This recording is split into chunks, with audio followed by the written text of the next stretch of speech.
दोस्तों, जैसा कि आपको पता है प्रत्येक दिन शाम को 7 बजे से हम लोग Uttar Pradesh TGT PGT, Bihar TGT PGT, Jharkhand TGT PGT, Madhya Pradesh state, Madhya Pradesh SET, UGC NET, LT grade, GIC lecturer, Uttarakhand lecturer, Uttarakhand LT और अन्य परीक्षाओं के प्रीवियस ईयर क्वेश्चन पेपर को देखते हैं। और साथ ही साथ इस सेशन में हम लोग ऐसे प्रश्नों का भी समावेश करते हैं जो प्रश्न इन परीक्षाओं के दृष्टिकोण से महत्वपूर्ण होते हैं। वही हमारी इकोनॉमिक्स की दूसरी क्लास आपको लाइव स्टडी इलाहाबाद के मोबाइल एप्लीकेशन पे देखने को मिलती है, जहां पे इकोनॉमिक्स के अलग अलग बैच चलाए जा रहे हैं और सभी बैचेज में आपको आपके सिलेबस के अनुसार एक रणनीति के माध्यम से इकोनॉमिक्स के सभी कंटेंट प्रोवाइड किए जा रहे हैं, ताकि आप कम समय में बेहतर ढंग से तैयारी करके अपनी सफलता को सुनिश्चित कर सकें।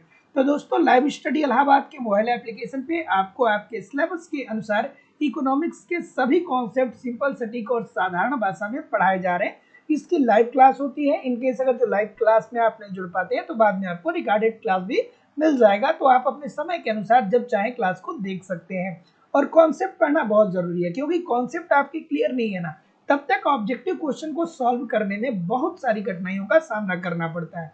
साथ ही साथ आपको यहाँ पे कंप्लीट इकोनॉमिक्स के नोट्स भी दिए जा रहे हैं, ताकि आप एक तरफ कॉन्सेप्ट को पढ़ते रहिए और दूसरे तरफ नोट्स के माध्यम से रिवीजन करते रहिए। आपको यहाँ पे टेस्ट सीरीज दिया जा रहा है। टेस्ट सीरीज देना मोस्ट इंपॉर्टेंट होता है दोस्तों, क्योंकि बहुत सारे स्टूडेंट ऐसे होते हैं जब एग्जाम दे करके आते हैं तो कहते हैं कि सर प्रश्न तो आसान था, फिर भी प्रश्न गलत हो गए। वो क्यों गलत हो जाते हैं? क्योंकि आपने अपने आप को एक लंबे समय अंतराल के बाद परीक्षा हाल में पाया है, तो वहाँ का प्रेशर जो होता है वो थोड़ा अलग होता है। तो ऐसी स्थिति में आप निरंतर टेस्ट देते रहिए, इस बात को समझते रहिए कि आखिरकार गलती कहाँ पे हो रही है, क्यों हो रही है। तो जब आप एक बार समझ जाएंगे तो फिर एग्जामिनेशन हाल में ये गलती नहीं होने वाली है।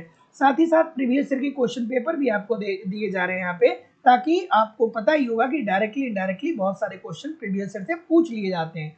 साथ ही साथ करंट की भी क्लासेस आपको यहाँ पे प्रोवाइड की जा रही है। और कोर्स की सबसे बड़ी बात है कि कोर्स की जो वैलिडिटी आपको मिलेगी वो लाइफ टाइम की मिलेगी। इट मीन्स अगर जो आप एक बार कोर्स परचेज करते हैं तो वर्तमान परीक्षा में तो आप पढ़ेंगे ही पढ़ेंगे, साथ ही साथ इन फ्यूचर में जब भी कोई नई वैकेंसी आएगी और उसके लिए जब भी कोई नया बैच प्रारंभ होगा, आपको वहाँ पे ऑटोमेटिक ऐड कर दिया जाएगा। आपको अलग से फीस पेमेंट करने की जरूरत नहीं होगी। एडमिशन फीस लाइफ टाइम की वैलिडिटी के साथ केवल और केवल 2000 रुपये है। तो सिंपली एडमिशन लेने के लिए आपको अपनी फीस इस नंबर पे पेमेंट करनी होगी। आप चाहें तो गूगल पे, फोन पे या पेटीएम के माध्यम से अपनी फीस इस नंबर पे पेमेंट करके उसका स्क्रीनशॉट इसी व्हाट्सएप नंबर पे सेंड कर देंगे, तो आपको एडमिशन मिल जाएगा। वहाँ पे सारा प्रोसेस आपको बता दिया जाएगा।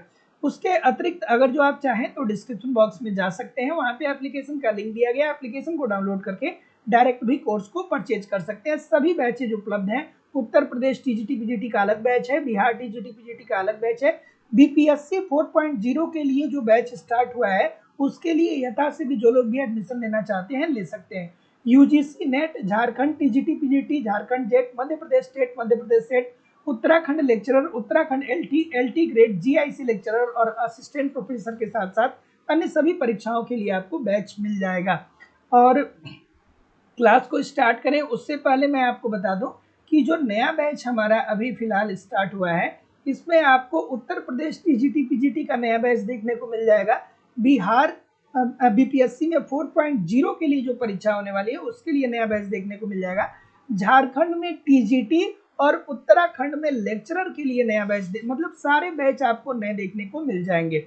तो चलिए, गुड इवनिंग एवरीबॉडी। अब हम लोग मूव करेंगे अपने सेशन की तरफ। और आज के सेशन का पहला प्रश्न आप लोगों के सामने ये रहा कि संयुक्त मांग वाली वस्तुओं की आड़ी लोच होती है। संयुक्त मांग वाली वस्तु की जब बात कर रहा है तो इसका मतलब कि ये पूरक वस्तुओं की बात कर रहा है। ये किसकी बात कर रहा है? पूरक वस्तुओं की बात कर रहा है। और पूरक वस्तु या संयुक्त वस्तु क्या होती है? तो ऐसी दो वस्तुएं जो एक दूसरे के बिना अस्तित्वहीन होती हैं, जैसे कि कार और पेट्रोल। कार और पेट्रोल जो है वो पूरक वस्तु का उदाहरण है, अर्थात संयुक्त मांग का उदाहरण है। तो ऐसी स्थिति में ये पूछ रहा है कि पूरक वस्तु अर्थात संयुक्त वस्तु की, ठीक है, पूरक वस्तु या संयुक्त वस्तु वाली वस्तुओं की मांग की आड़ी लोच क्या होती है। तो अब इसका मांग का आड़ी लोच आपको पता लगाना है। तो आप ये कहते हैं कि देखिए सर, कि अगर जो एक वस्तु की कीमतों में वृद्धि हो जाती है तो दूसरे वस्तु की मांग में कमी आ जाती है। और इसे हम बोलते हैं कि मांग की आड़ी लोच ऋणात्मक होती है। जैसे कि आसान भाषा में मैं आपको बताऊं तो अगर जो कार की कीमत में वृद्धि हो रही है, ठीक है, अगर जो कार की कीमतें बहुत तेजी से बढ़ रही हैं, तो ऐसी स्थिति में जब कीमत बढ़ती है तो लोग क्या कर देते हैं, उन वस्तुओं की मांग को कम कर देते हैं। और जब कार ही लोगों के पास नहीं होगा तो पेट्रोल क्यों खरीदेंगे, तो पेट्रोल की भी मांग लोग क्या करेंगे, कम कर देंगे। तो ऐसी स्थिति में किसी एक वस्तु की कीमत में परिवर्तन होने के कारण उसका प्रभाव जब दूसरे वस्तु पे देखने को मिलता है तो उसे ही हम क्या बोलते हैं, पूरक वस्तु या संयुक्त वस्तु बोलते हैं। और इसके संदर्भ में मांग की आड़ी लोच क्या होती है, ऋणात्मक होती है। क्यों ऋणात्मक होती है, इसलिए होती है कि यहाँ पे देखिए, अगर जो कार की कीमतों में वृद्धि हो रही है तो जब कीमत बढ़ेगी तो मांग कम होगा। जाहिर सी बात है, जब वस्तुएं महंगी होती है तो उसकी मांग अर्थव्यवस्था में कम हो जाती है। हम और आप यही तो करते हैं ना। तो अगर जो लोग कार खरीदेंगे ही नहीं, कार की मांग होगी ही नहीं, तो लोग पेट्रोल की मांग क्यों करेंगे, तो पेट्रोल की भी मांग में कमी आ जाएगी। तो ऐसी स्थिति में संयुक्त वस्तु अर्थात पूरक वस्तुओं के संदर्भ में मांग की आड़ी लोच ऋणात्मक होती है। यहाँ से 4 प्रश्न पूछे जाते हैं दोस्तों। एक स्वतंत्र 4 प्रश्न पूछे जाते हैं कि स्वतंत्र वस्तुओं के संदर्भ में मांग की आड़ी लोच कैसी होती है। तो स्वतंत्र वस्तुओं के संदर्भ में मांग की आड़ी लोच क्या होती है, 0 होती है। उसके बाद दूसरा इसमें पूछा जाता है कि पूर्ण प्रतिस्थापन वस्तुओं के संदर्भ में, पूर्ण स्थापन वस्तुओं के संदर्भ में, ठीक है, पूर्ण स्थापन वस्तुओं के संदर्भ में मांग की आड़ी लोच कैसी होती है, तो इनफाइनाइट होती है। स्थापन वस्तुओं के लिए और स्थापन वस्तु के लिए और विलासिता की वस्तुओं के लिए क्या होता है, धनात्मक होता है। और ऋणात्मक किसके लिए होता है, संयुक्त अर्थात पूरक मांग के लिए। अगला प्रश्न ये रहा कि दीर्घकालीन उत्पादन फलन संबंधित है। चलिए, अच्छा सा प्रश्न है और खूबसूरत सा प्रश्न है। क्या उत्तर आ रहा है भाई। और ये सारी बातें जो लोग एप्लीकेशन पे पढ़ रहे हैं उनसे मैं गलती की उम्मीद नहीं करता, क्योंकि एक बार नहीं, 2 बार, 3 बार, 4 बार, बार बार रिवाइज करके बार बार उसको मैं पढ़ाया हूँ। जो लोग यहाँ पे पढ़ रहे होंगे और एप्लीकेशन पे भी पढ़ रहे होंगे, वो बात उन लोगों से मैं प्रश्न को गलत होने की उम्मीद नहीं रखता हूँ, है ना, क्योंकि ये सारी बातें बहुत ही अच्छे से ठीक तरीके से मैंने एक एक करके पढ़ाया है। तो देखिए दोस्तों, अगर तो हम बात करें दीर्घकालीन उत्पादन फलन की, तो दीर्घकालीन उत्पादन फलन जो होता है वो पैमाने के प्रतिफल नियम से संबंधित होता है। और पैमाने के प्रतिफल नियम के अंतर्गत क्या होता है, दीर्घकाल में उत्पादन के सभी साधन परिवर्तनशील होते हैं। ठीक है, उत्पादन साधन परिवर्तनशील होते हैं। ठीक है, परिवर्तनशील होते हैं। ठीक है, तो दीर्घकाल में उत्पादन फलन जो है इसका संबंध किससे है, पैमाने के प्रतिफल नियम से। और पैमाने के प्रतिफल नियम के अंतर्गत कोई अगर जो फर्म है या कोई उद्योग है तो वो दीर्घकाल में अपने उत्पादन के साधनों को धीरे धीरे करके परिवर्तित कर सकता है। हो सकता है कि वो श्रम को परिवर्तित करे, हो सकता है कि वो टेक्नोलॉजी को और अच्छा बना दे, हो सकता है कि वो भूमि का विस्तार और बेहतरीन तरीके से कर दे। तो दीर्घकाल के अंतर्गत उत्पादन के सभी साधन परिवर्तनशील होते हैं, लेकिन अल्पकाल के अंतर्गत दोस्तों आपको ऐसा देखने को नहीं मिलता है। तो जितने लोग भी ऑप्शन नंबर बी बोल रहे हैं सभी लोग का उत्तर बिल्कुल ठीक हो जाएगा। अगला कि सैमुअल्सन का प्रकट अधिमान सिद्धांत निर्भर करता है। खूबसूरत सा प्रश्न है, एक बार नहीं अनेकों बार आपके पेपर में पूछा गया है। और सभी लोग एक बार वीडियो को लाइक और शेयर भी कर दिया करिए। इतने सारे लोग क्लास देखते रहते हैं फिर भी लाइक और शेयर की संख्या बहुत कम होती है, तो सभी लोगों से निवेदन है कि वीडियो को लाइक और शेयर जरूर कर दिया करिए। चलिए भाई, सैमुअल्सन साहब से प्रश्न आ गया। क्या उत्तर आ रहा है, व्यक्त अधिमान सिद्धांत या प्रकट अधिमान सिद्धांत कब दिया गया था भैया सैमुअल्सन साहब के द्वारा, ये सिद्धांत कब दिया गया था, किसी को याद है, कोई बताएगा। तो ये बात है दोस्तों 1938 की, 1938 की। 1938 में सैमुअल्सन ने प्रकट अधिमान सिद्धांत दिया। और इस प्रकट अधिमान सिद्धांत के अंतर्गत उन्होंने ये कहा कि लोगों की आय स्थिर है, मतलब लोगों के पास सीमित मात्रा में आय है, लेकिन अर्थव्यवस्था में वस्तुएं असीमित है। अगर जो कोई व्यक्ति, आप या हम, ये चाहें कि अर्थव्यवस्था में जितनी भी वस्तुएं हैं, सुई से लेकर के और एरोप्लेन तक सभी वस्तुओं को हम लोग खरीद लें, तो हम लोग ऐसा कर पाएंगे क्या? ऐसा बिल्कुल नहीं कर पाएंगे। तो इसी परिप्रेक्ष्य में सैमुअल्सन साहब का ये कहना है कि व्यक्ति के पास चूंकि व्यक्ति के पास सीमित पैसे होते हैं, लेकिन बाजार में वस्तुएं असीमित होती हैं। तो ऐसी स्थिति में जो व्यक्ति होता है या जो उपभोक्ता होता है, वो अपनी आय को इस प्रकार से खर्च करता है कि उसे अधिकतम संतुष्टि मिले। अर्थात वस्तुओं के विभिन्न संयोगों में से उन वस्तुओं के संयोगों को वो परचेज करता है जिससे उसे क्या होता है कि अधिकतम सेटिस्फेक्शन प्राप्त होता है, अधिकतम संतुष्टि प्राप्त होती है। तो बाजार में उपभोक्ता के व्यवहार एवं चयन, ठीक है। तो सैमुअल्सन का प्रकट अधिमांश सिद्धांत निर्भर करता है बाजार में उपभोक्ता के व्यवहार और चयन के बारे में। एक प्रश्न आप लोगों से पूछा जाता है कि सैमुअल्सन का प्रकट अधिमांश सिद्धांत क्या गिफिन वस्तुओं के संदर्भ में लागू होता है? गिफिन वस्तु के परिप्रेक्ष्य में क्या ये सिद्धांत लागू होता है? आप सभी लोग कमेंट करके बताइएगा, यस या नो में सभी लोग कमेंट करके बताइएगा कि सैमुअल्सन का ये प्रकट अधिमांश सिद्धांत क्या गिफिन वस्तुओं के परिप्रेक्ष्य में भी लागू होता है क्या? यस या नो में बताइएगा। तो सैमुअल्सन का प्रकट अधिमांश सिद्धांत निर्भर करता है बाजार में उपभोक्ता के व्यवहार एवं चयन पे। तो सैमुअल्सन साहब ने अपने प्रकट अधिमांश सिद्धांत के अंतर्गत ये कहा कि लोगों की आय अर्थात उपभोक्ता की आय सीमित होती है, लेकिन अर्थव्यवस्था में असंख्य क्या होते हैं दोस्तों, वस्तुएं होती है, तो सभी वस्तुओं को परचेज करना पॉसिबल नहीं है।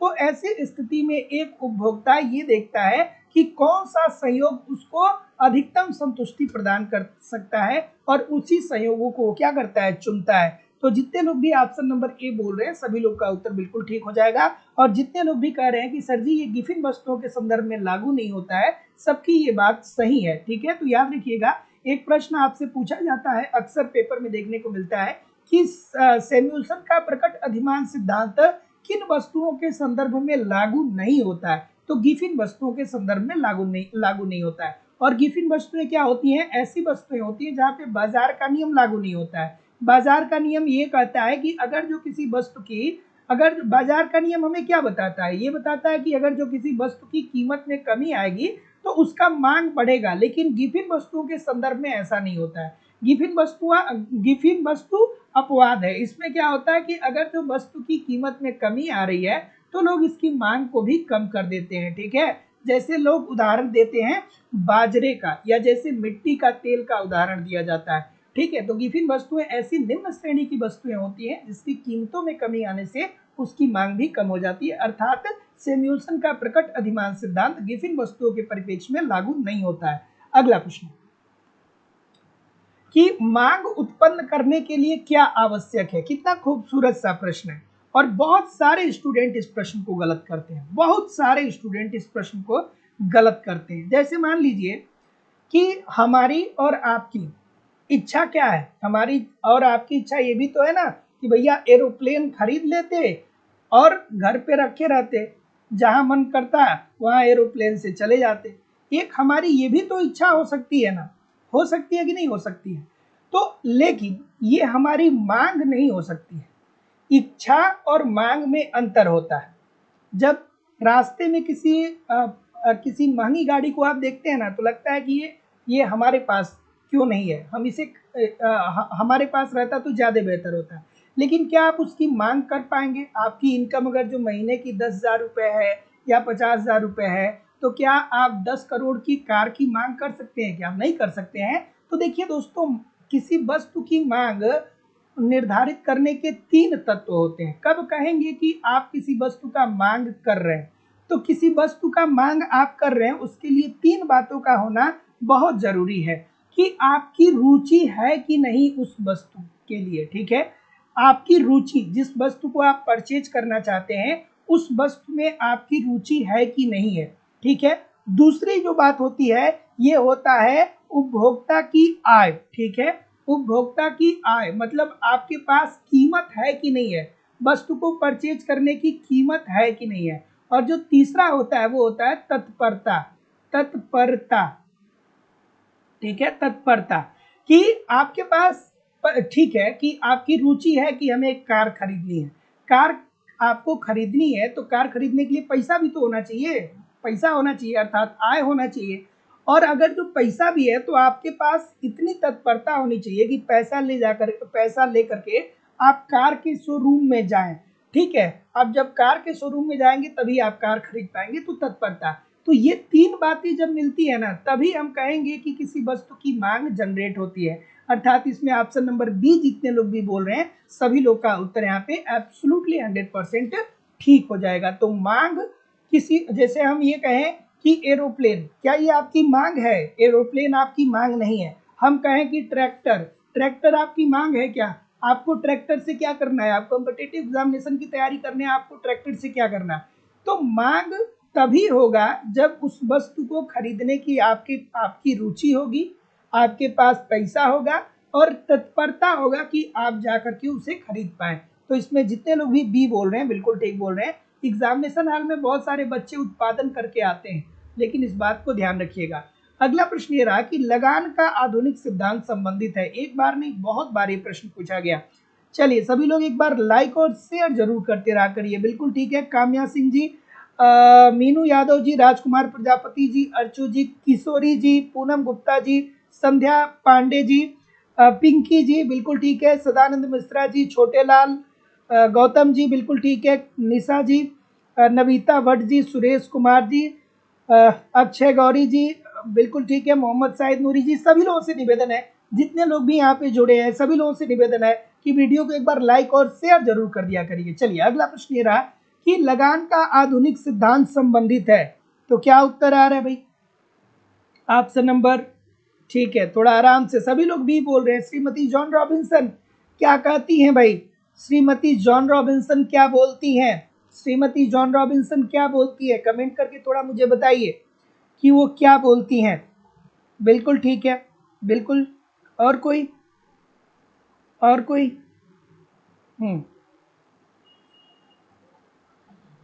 ऑप्शन नंबर क्या बोल रहे हैं? ऑप्शन नंबर क्या बोल रहे हैं?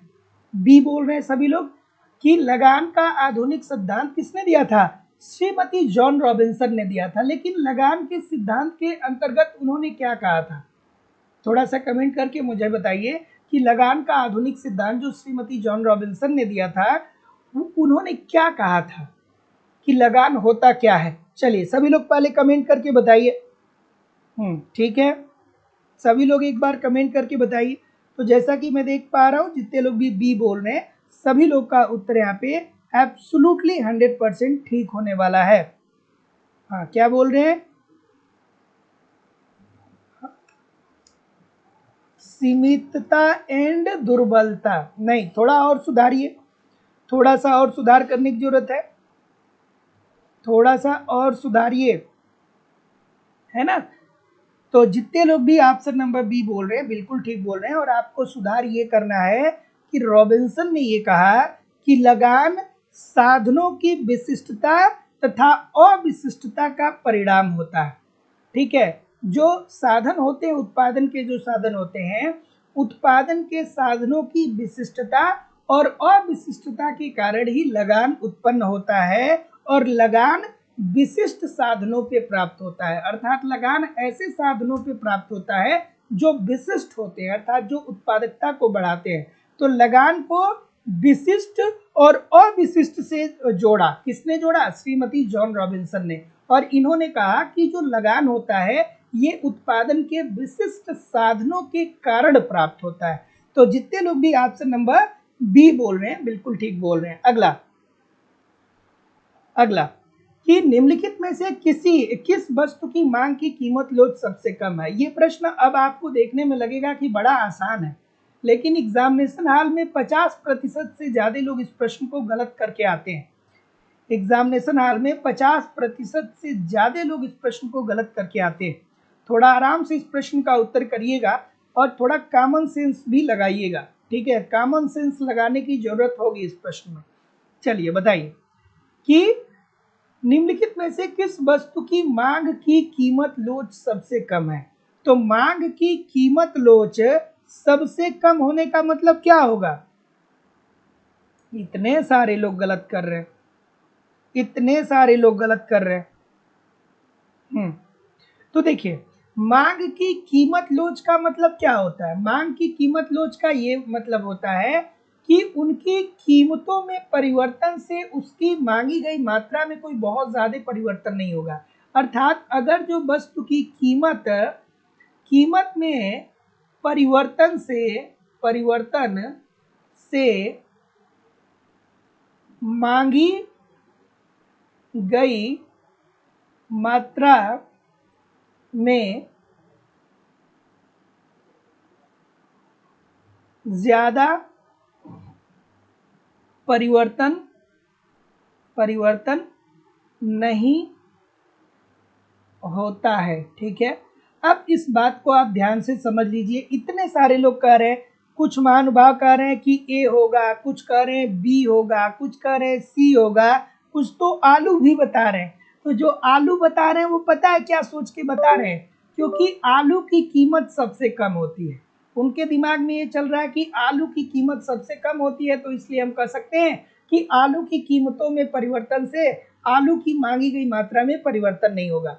लेकिन इसी के साथ साथ आप थोड़ा सा ऑप्शन नंबर सी देख लीजिए। हमारे और आपके घर में सबसे ज्यादा उपयोग क्या होता है? सबसे ज्यादा चीजें क्या खरीदी जाती हैं? क्या आप चावल ज्यादा खरीदते हैं कि आलू खरीदते हैं? तो आलू तो आप ओकेजनली खरीद लेते हैं ना, कभी आप हरी सब्जी बना लेते हैं, कभी आप और कुछ भी कर लेते हैं। और आलू अगर जो 100 रुपया किलो मिलने लगेगा तो आपके पास एक ऑप्शन रहेगा कि आप आलू की मांग बिल्कुल ना करें। जब आलू बहुत ज़्यादा महंगा होता है तो कई लोग कहते हैं कि अब आलू खाने लायक नहीं है, अब आलू नहीं खाना चाहिए। ठीक है, आलू स्वास्थ्य के लिए हानिकारक भी होता है। लेकिन भैया चावल तो सबके घर में बनता है ना। तो अगर जो अभी 40 रुपया पर केजी चावल मिल रहा है और अभी 80 रुपया या 100 रुपये भी पर केजी चावल मिलने लगे, तो जो चावल खाने वाले हैं क्या वो चावल की मांग में परिवर्तन कर सकते हैं क्या? तो नहीं कर सकते हैं ना। तो जितने लोग भी सी बोल रहे हैं सभी लोग का उत्तर यहाँ पे एब्सोल्युटली 100% ठीक हो जाएगा कि निम्नलिखित में से किस वस्तु की मांग की कीमत लोच सबसे कम है? तो चावल की। और ऐसे प्रश्नों को थोड़ा सा ध्यान से अपने दिमाग में रखिएगा। ये प्रश्न बहुत लोगों को सिलेक्शन भी दिलवाता है और बहुत लोगों को सिलेक्शन से बाहर भी कर देता है। तो ऐसे प्रश्नों को थोड़ा सा ध्यान से रखिएगा, है ना, क्योंकि ये सिलेक्शन दिलवा भी सकता है और बाहर भी कर सकता है। और बहुत अच्छे अच्छे स्टूडेंट भी ऐसे प्रश्नों को गलत करते हैं। हाँ, चलिए बताइए। अगला प्रश्न ये रहा कि शुद्ध राष्ट्रीय उत्पाद अर्थात एनएनपी किसके बराबर होता है? तो शुद्ध राष्ट्रीय उत्पाद मैंने एक बार नहीं कई बार आपको बताया है कि देखिए सर, शुद्ध राष्ट्रीय उत्पाद जब हम निकालेंगे, शुद्ध राष्ट्रीय उत्पाद की जब हम बात करेंगे तो ये सकल राष्ट्रीय उत्पाद माइनस मूल्यह्रास के बराबर होता है। सकल राष्ट्रीय, ठीक है, सकल राष्ट्रीय उत्पाद माइनस मूल्यह्रास के बराबर होता है, मूल्यह्रास के बराबर होता है। ठीक है, या एक तरीके से और प्रश्न पूछा जाता है कि शुद्ध राष्ट्रीय उत्पाद और सकल राष्ट्रीय उत्पाद के बीच का अंतर क्या होता है? तो बीच का अंतर हो जाएगा मूल्यह्रास। तो इस बात को भी ध्यान में रखिएगा। तो क्या उत्तर आ रहा है? तो जितने लोग भी ऑप्शन नंबर क्या बोल रहे हैं, ये तो माइनस होना चाहिए ना, ये माइनस होना चाहिए ना, ये प्लस दिया है माइनस होना चाहिए, है ना। तो चलिए ठीक कर दे रहा हूं मैं। तो जितने लोग भी सी बोल रहे हैं सकल राष्ट्रीय उत्पाद माइनस मूल्यह्रास, सभी लोग का उत्तर बिल्कुल ठीक है। तो शुद्ध राष्ट्रीय उत्पाद इज इक्वल टू सकल राष्ट्रीय उत्पाद माइनस मूल्यह्रास होता है। और शुद्ध राष्ट्रीय उत्पाद माइनस सकल राष्ट्रीय उत्पाद किसके बराबर होता है? मूल्यह्रास के बराबर होता है।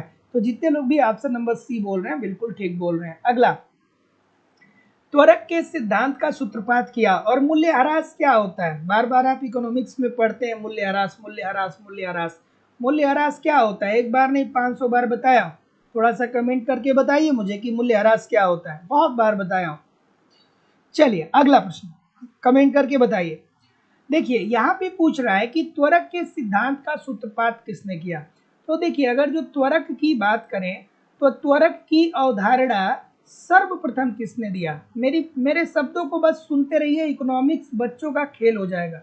बस मेरे शब्दों को सुनते रहिए, ठीक तरीके से पूरा कानों तक जाने दीजिए, है ना। त्वरक की अवधारणा सर्वप्रथम किसने दिया था? अफ्तेलियन ने दिया था, ठीक है। अब किसने दिया था? अफ्तेलियन के द्वारा दिया गया था। लेकिन त्वरक की अवधारणा को विकसित किसने किया था? त्वरक की अवधारणा को विकसित किसने किया था?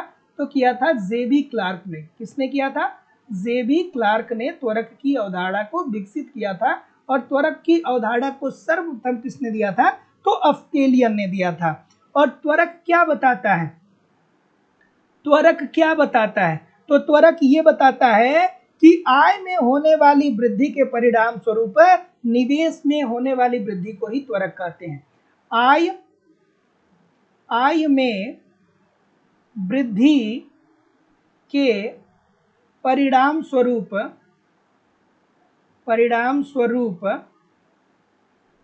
निवेश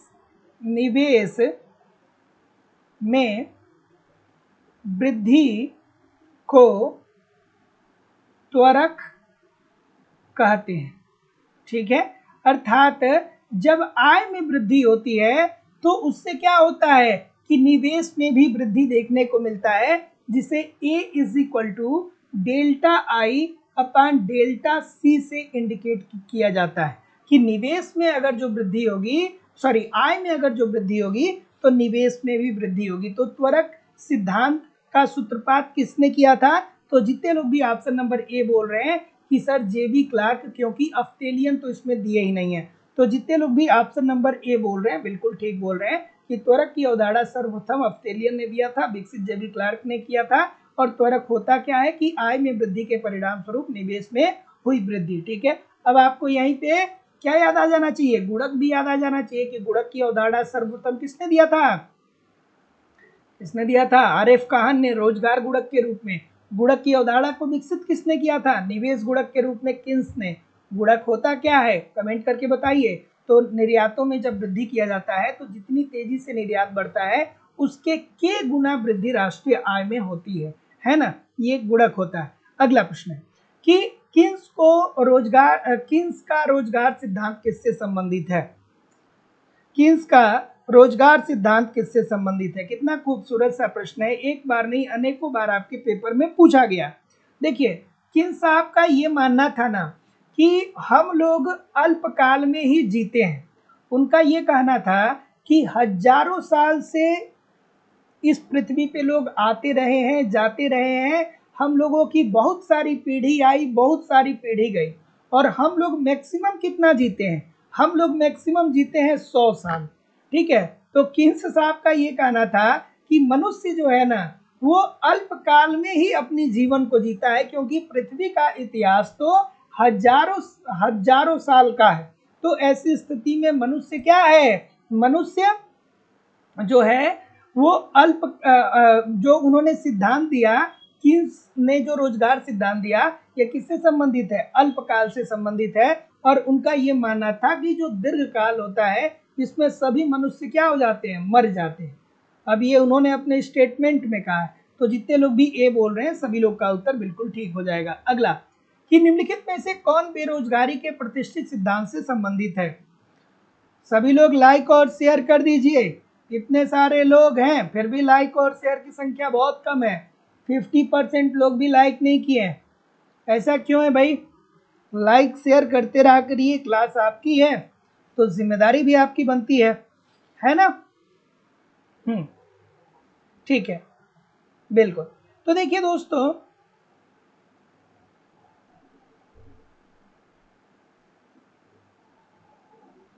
हाँ, तो ऑप्शन नंबर क्या बोल रहे हैं? ऑप्शन नंबर,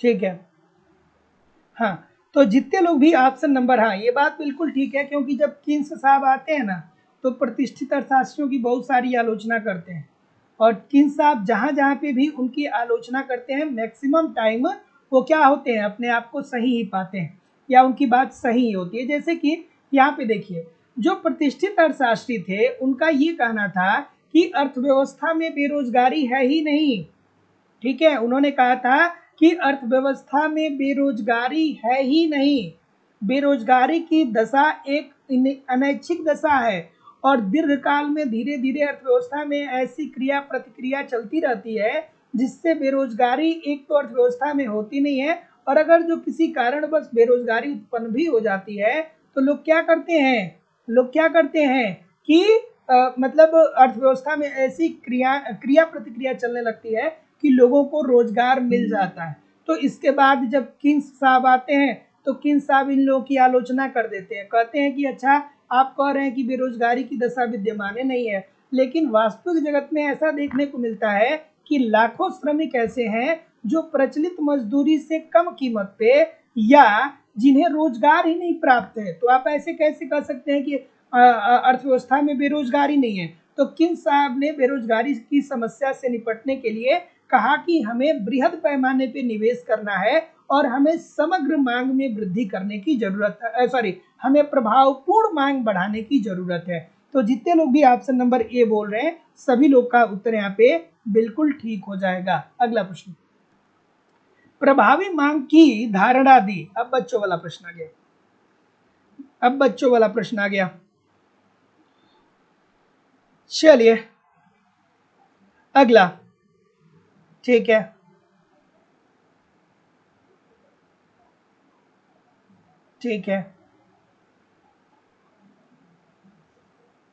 पता है यहाँ पे कुछ मिसप्रिंट दिया गया है ना। अनैच्छिक बेरोजगारी की बात नहीं होनी चाहिए, यहाँ पे किसकी बात होनी चाहिए पता है? यहाँ पे किसकी बात होनी चाहिए आप बताइए? इतना इकोनॉमिक्स आप पढ़े, अनैच्छिक बेरोजगारी की बात ये थोड़ी करते हैं कि जब किन्स साहब आते हैं तब ना वो ऐच्छिक और अनैच्छिक बेरोजगारी को डिस्क्राइब करते हैं। यहाँ पे क्या होना चाहिए? यहाँ पे एक शब्द अनैच्छिक के जगह पे एक दूसरा शब्द प्रयोग होना चाहिए। यहाँ पे वो कौन सा शब्द प्रयोग होना चाहिए कमेंट करके बताइए। जब किन्स साहब आते हैं तब न कहते हैं कि भैया ऐच्छिक बेरोजगारी ऐसी बेरोजगारी होती है जिसके अंतर्गत लोग खुद ही कोई काम नहीं करना चाहते हैं, और अनैच्छिक बेरोजगारी मतलब क्या होता है कि प्रचलित मजदूरी दर पे लोग कार्य करने के लिए तैयार हैं लेकिन फिर भी उन्हें कार्य नहीं मिल रहा है, तो इस प्रकार के लोग को अनैच्छिक बेरोजगारी कहेंगे। ठीक है, तो ऐसी स्थिति में क्या होगा? ठीक है, ऐसी स्थिति में बेरोजगारी की असामान्य दशा, ठीक है, यहाँ पे लिख लीजिएगा बेरोजगारी की असामान्य दशा, ठीक है। तो जितने लोग भी ऑप्शन नंबर ए बोल रहे थे बिल्कुल ठीक बोल रहे थे। हाँ, कीमत मजदूरी और ब्याज दर में ये लोचशीलता को क्या करते हैं दोस्तों? कीमत मजदूरी और ब्याज दर पूर्ण लोचशीलता के कारण अर्थव्यवस्था में पूर्ण रोजगार की अवस्था होती है। तो जब क्लासिकल अर्थशास्त्रियों को आप पढ़ते हैं तो क्या बताते हैं कि कीमत मजदूरी ब्याज की दर में जो लोचशीलता आती है उसी के कारण अर्थव्यवस्था पूर्ण रोजगार की स्थिति में हमेशा ही विद्यमान होती है। तो ऑप्शन नंबर ए इसका ध्यान में रख लीजिएगा। प्रभावी मांग की अवधारणा किन्स साहब ने दिया था? देखिए एक बात और याद रखिएगा, एक प्रश्न आप लोगों से पूछा जाता है कि प्रभावी मांग की अवधारणा सर्वप्रथम किसने दिया था? प्रभावी मांग की अवधारणा सर्वप्रथम किसने दिया था? तो याद रखिएगा कि प्रभावी मांग की अवधारणा सर्वप्रथम माल्थस के द्वारा दिया गया था। प्रभावी मांग की अवधारणा किसके द्वारा दिया गया था? सर्वप्रथम माल्थस के द्वारा दिया गया था, और उन्होंने एक पुस्तक लिखा था the process of wealth. The process of wealth में ही माल्थस ने सर्वप्रथम प्रभावी मांग की बात की थी, लेकिन व्यापक रूप से इसको प्रभावी मांग को विकसित करने का जो श्रेय है वो किसको जाता है? किन्स साहब को जाता है। और किन्स साहब क्या कहते हैं? किन्स साहब ये कहते हैं, अब किन्स साहब की पुस्तक का नाम क्या था? The general theory of employment, interest and money. इसमें इन्होंने क्या कहा कि प्रभावी मांग बराबर होता है समग्र मांग और समग्र पूर्ति के, और अर्थव्यवस्था विकास तभी कर सकती है जब प्रभावी मांग में वृद्धि होगा। प्रभावी मांग में वृद्धि होगा, और प्रभावी मांग कहाँ पे होगा? जहाँ पे समग्र मांग समग्र पूर्ति के बराबर होगा। अगला, कि व्यापार चक्र में नव परिवर्तन की भूमिका का उल्लेख किया गया। ये तो बच्चों वाला प्रश्न है, ठीक है। चलिए क्या उत्तर आ रहा है? ये बच्चों वाला प्रश्न है कि व्यापार चक्र में, अभी कल या परसों ही एप्लीकेशन पे मैंने इसको पढ़ाया था, बहुत खूबसूरत तरीके से पढ़ाया था। तो जो लोग भी एडमिशन लिए हैं या जो लोग भी लेने वाले हैं वहाँ पे जाकर के लाइव क्लासेस रोज देखा करिए, और इन केस लाइव क्लास में नहीं जुड़ पा रहे हैं एप्लीकेशन पे तो बाद में वो क्लासेस रिकॉर्डेड हो जाती है, तो आप देख लिया करिए।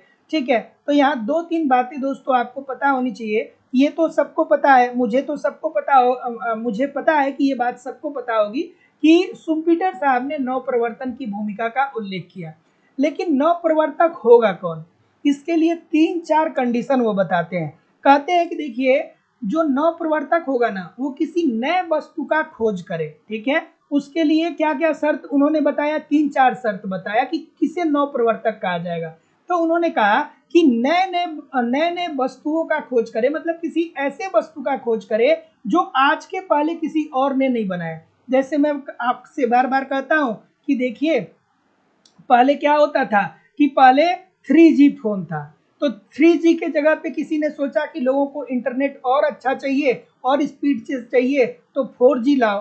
फिर 4G के बाद किसी ने सोचा 5G लाओ। तो जब 3G खत्म हो गया तो करोड़ों फोन यूजलेस हो गए। 4G जब खत्म होगा तो करोड़ों फोन यूजलेस हो जाएंगे। तो ऐसी स्थिति में किसी एक व्यक्ति ने सोचा होगा कि हमें इंटरनेट की कनेक्टिविटी और इंटरनेट की स्पीड बढ़ाते रहना है और व्यापार करते रहना है। फिर कम से कम 140 करोड़ लोग अगर जो भारत में है तो 100 करोड़ लोग नया फोन खरीद ही लेंगे जब 5G सबके लिए कंपलसरी हो जाएगा। तो शुम्पीटर साहब ने यही कहा, और उसमें इन्होंने क्या कहा कि नए खोज करिए। ठीक है, नया खोज करिए। उसके बाद इन्होंने कहा कि नए बाजार को ढूंढिए, नए बाजार को ढूंढिए, आपको बाजार भी ढूंढना है, नया बाजार भी ढूंढिए और नई तकनीकी भी खोजिए। ठीक है, नए तकनीक को भी आप क्या करिए, खोजिए। ठीक है, तभी जा करके आप लाभ कमाएंगे, और जब आप इतना कर लेंगे तो आपको उत्पादन के लिए पैसे की जरूरत होगी, तो आप जाइए बैंक से साख ले लीजिए, अर्थात ऋण ले लीजिए। अगला, गुरनार मेडल का नवजात अर्थव्यवस्था का तर्क हिस्सा है। चलिए भैया, गुरनार मेडल की बात यहाँ पे हो रही है, थोड़ा आराम से करिएगा इस प्रश्न को। चलिए, तो जितने लोग भी ऑप्शन नंबर क्या बोल रहे हैं, गुरनार मेडल का नवजात अर्थव्यवस्था, नवजात अर्थव्यवस्था, बहुत खूबसूरत सा प्रश्न है, बहुत खूबसूरत सा प्रश्न है। तो जितने लोग भी ऑप्शन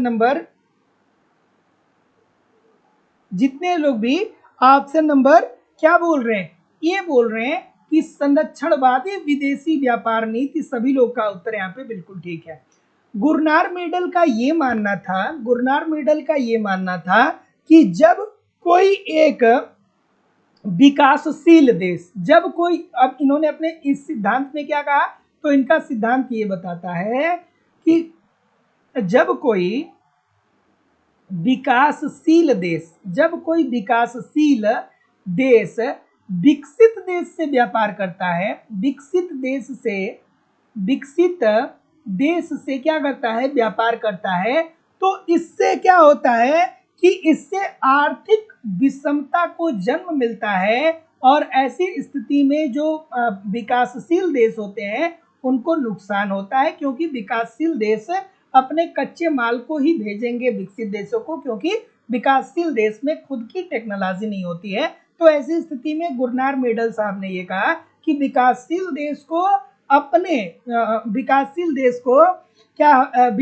देश के पास जो संसाधन है उन संसाधनों का प्रयोग करना चाहिए, और उन संसाधनों का प्रयोग करके उससे निर्मित वस्तुओं का निर्यात करना चाहिए, ना कि कच्चे माल का निर्यात करना चाहिए। तो अगर जो कोई विकासशील देश विकसित देश को कच्चे माल का निर्यात कर रहा है तो ऐसी स्थिति में विकासशील देश को उससे क्या होगा, नुकसान होगा। तो जितने लोग भी ए बोल रहे हैं बिल्कुल ठीक बोल रहे हैं। अगला, कि निम्नलिखित में से कौन सा एक विचार हैरड का है, हैरड का विचार इसमें से कौन सा है, इतना खूबसूरत सा प्रश्न है, क्या उत्तर आ रहा है भाई, हैरड का विचार कौन है, क्या उत्तर आ रहा है भाई। ऑप्शन नंबर, कौन बात करता है भाई, ए बोल रहे हैं, और कोई बी बोल रहे हैं, और कोई सी। अर्थव्यवस्था में संतुलन की अवस्था कहाँ पे होगी? जहां पे जी ए बराबर होगा जी डब्ल्यू के बराबर होगा जी एन के। यही तो स्वर्णिम अवस्था होती है भैया। जी ए क्या है? जी ए वास्तविक समृद्धि दर है, जी डब्ल्यू वांछित समृद्धि है और जी एन प्राकृतिक समृद्धि दर है। और यहीं पे अगर जो ये तीनों आपस में बराबर हो जाते हैं तो संतुलन की अवस्था विद्यमान हो जाती है। तो हैरड साहब ने क्या किया था कि 3 प्रकार की समृद्धि दरों की बात की थी। तो विकास की इच्छित दर की, ठीक है। तो जितने लोग भी ए बोल रहे हैं सभी लोग का उत्तर एब्सोल्युटली 100% ठीक हो जाएगा कि निम्नलिखित में से कौन सा विचार हैरड का है। तो विकास की इच्छित दर की, जिसके अंतर्गत जी ए बराबर जी डब्ल्यू बराबर जी एन के उन्होंने बताया था। स्फीति की स्थिति क्या होगी बताइए मुझे थोड़ा कमेंट करके।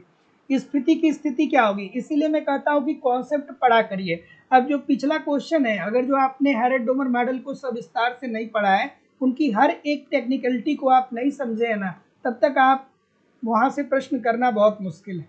रट्टा मार के 2-4 क्वेश्चन हो सकता है कि एग्जामिनेशन हाल में हो जाए, लेकिन अगर जो गहराई से प्रश्न पूछ दिया जाता है ना तो फिर चीजें नहीं हो पाती इधर उधर। तो ऐसी स्थिति में आप लोग कॉन्सेप्ट जरूर पढ़ा करिए। और मैं बार बार आप लोगों से बोलता हूँ, बहुत सारे बच्चे हमको कहते हैं कि सर जी हमने यहाँ पे एडमिशन ले लिया, हमने वहाँ पे एडमिशन ले लिया, कहीं कहीं पे इकोनॉमिक्स पढ़ने के लिए 8-8 हज़ार लोग फीस दिए, और जहाँ पे लोग 8-8 हज़ार रुपये फीस देते हैं वहाँ पे होता क्या है कि भैया जब कोई किसी पेपर की कोई कटिंग आती है कि यूपी में टीजीटी पीजीटी का एग्जाम चाहे किसी भी स्टेट में, तो लोग चले आते हैं और एक नया बैच लॉन्च कर देते हैं कि तैयार हो जाइए, पेपर वाले ने बता दिया है और ये ऐसा होने वाला है। और जीआईसी की वैकेंसी 2020 से पेपर दे रहा है, हमेशा कभी ना कभी पेपर में रह रहा है कि जीआईसी की वैकेंसी आ रही है, एलटी की वैकेंसी आ रही है। तो थोड़ा सा आप ये भी देखा करिए कि आपके साथ निरंतर कौन लगा है, आपके साथ निरंतर कौन प्रयास कर रहा है।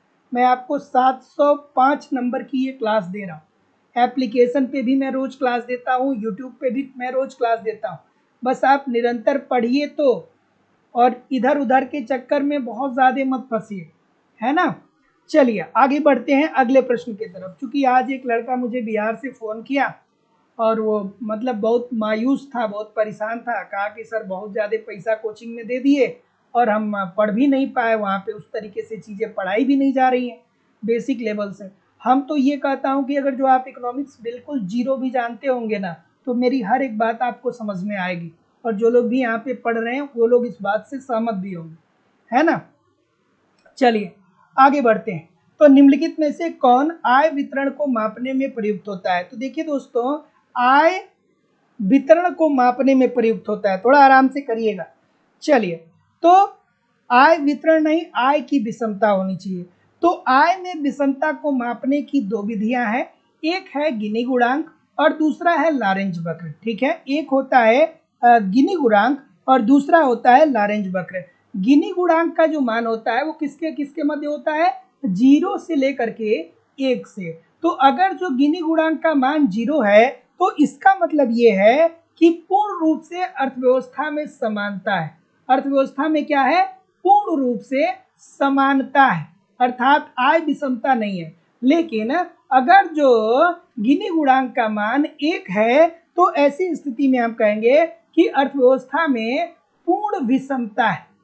विषमता, अर्थव्यवस्था में पूर्ण विषमता है। तो जितने लोग भी ऑप्शन नंबर क्या बोल रहे हैं? डी बोल रहे हैं, ए और सी, सभी लोग का उत्तर यहाँ पे बिल्कुल ठीक हो जाएगा। अगला,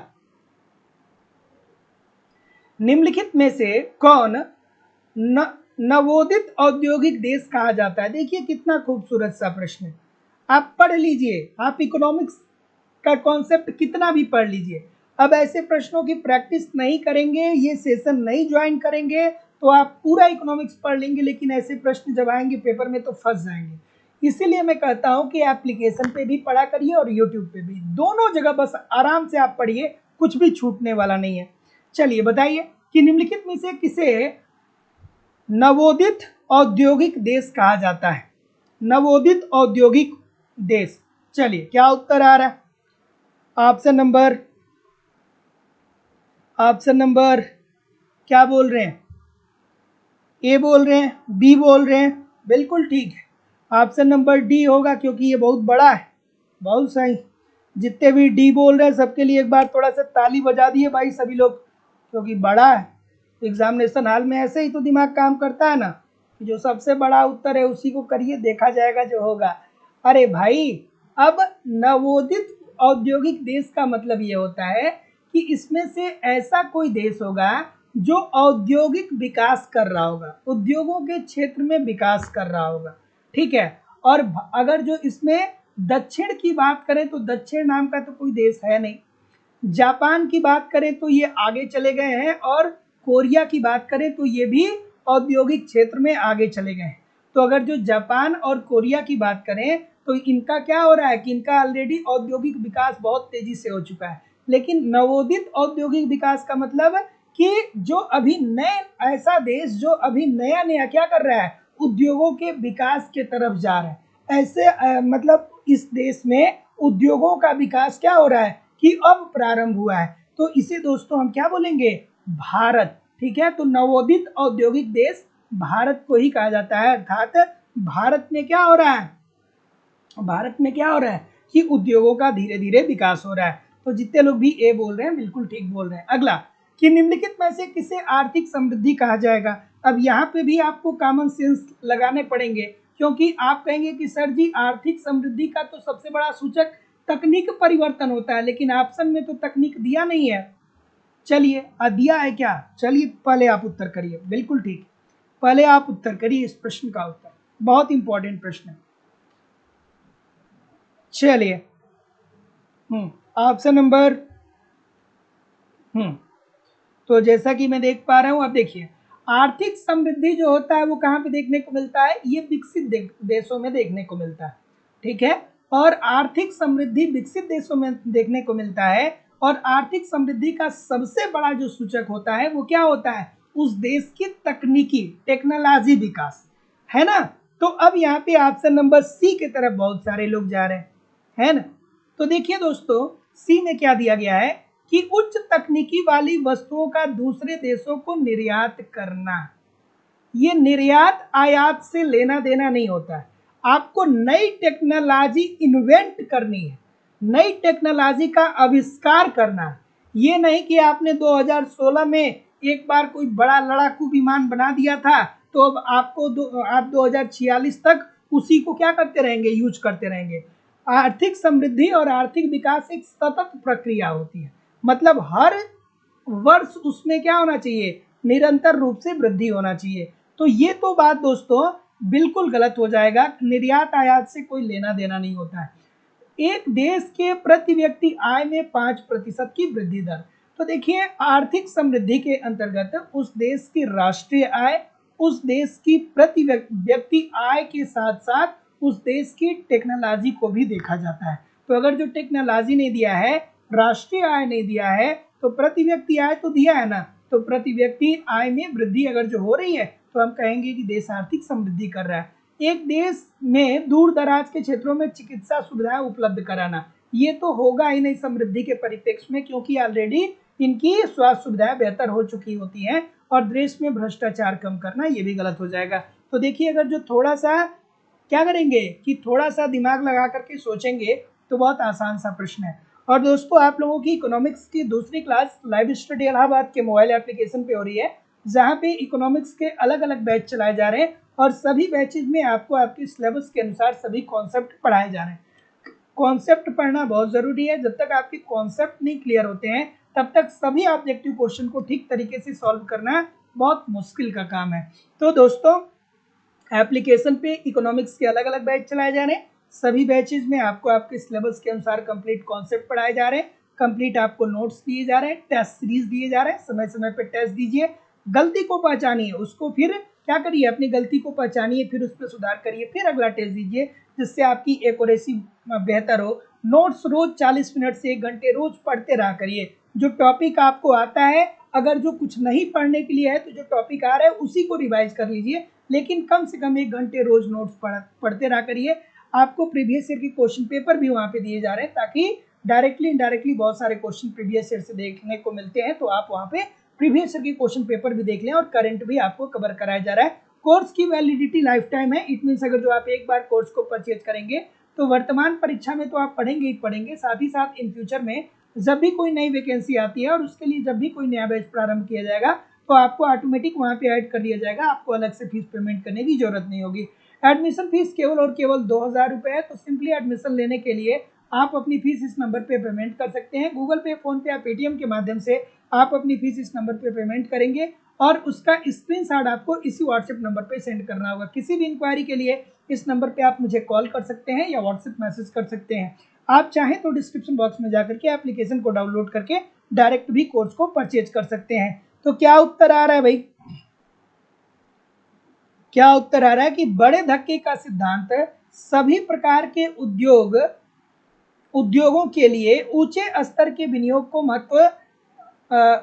विनियोग के महत्व पर जोर देता है, किसके अलावा नहीं। तो बड़े धक्के का सिद्धांत किसने दिया था? रोजेस्टीन रोडान ने दिया था। किसने दिया था? रोजेस्टीन रोडान के द्वारा बड़े धक्के का सिद्धांत दिया गया, जिसके अंतर्गत बड़े धक्के के सिद्धांत के अंतर्गत उन्होंने क्या कहा कि अर्थव्यवस्था जब मंदी की अवस्था में फंस जाती है, अर्थात जब अर्थव्यवस्था में मांग और पूर्ति अपने न्यूनतम बिंदु पे होगा तो अर्थव्यवस्था गतिहीन होगी और ऐसी स्थिति में सरकार को बड़े पैमाने पे अर्थव्यवस्था में विनियोग की जरूरत होती है, जिससे अर्थव्यवस्था में मांग और पूर्ति दोनों पक्ष बढ़े और मांग व पूर्ति पक्ष दोनों बढ़ेगा तो आर्थिक क्रियाएं क्रियाशील होंगी और जब आर्थिक क्रियाएं क्रियाशील होंगी तो देश आर्थिक विकास के पथ पे अग्रसर होने लगेगा। चलिए क्या उत्तर आ रहा है? तो ये अलावा की बात कर रहा है। तो जितने लोग भी ऑप्शन नंबर ए बोल रहे हैं कि सामाजिक ऊपरी व्यय पूंजी, सभी लोग का उत्तर यहाँ पे बिल्कुल ठीक हो जाएगा, है ना। तो ऑप्शन नंबर जितने लोग भी ए बोल रहे हैं सभी लोग का उत्तर ठीक हो जाएगा।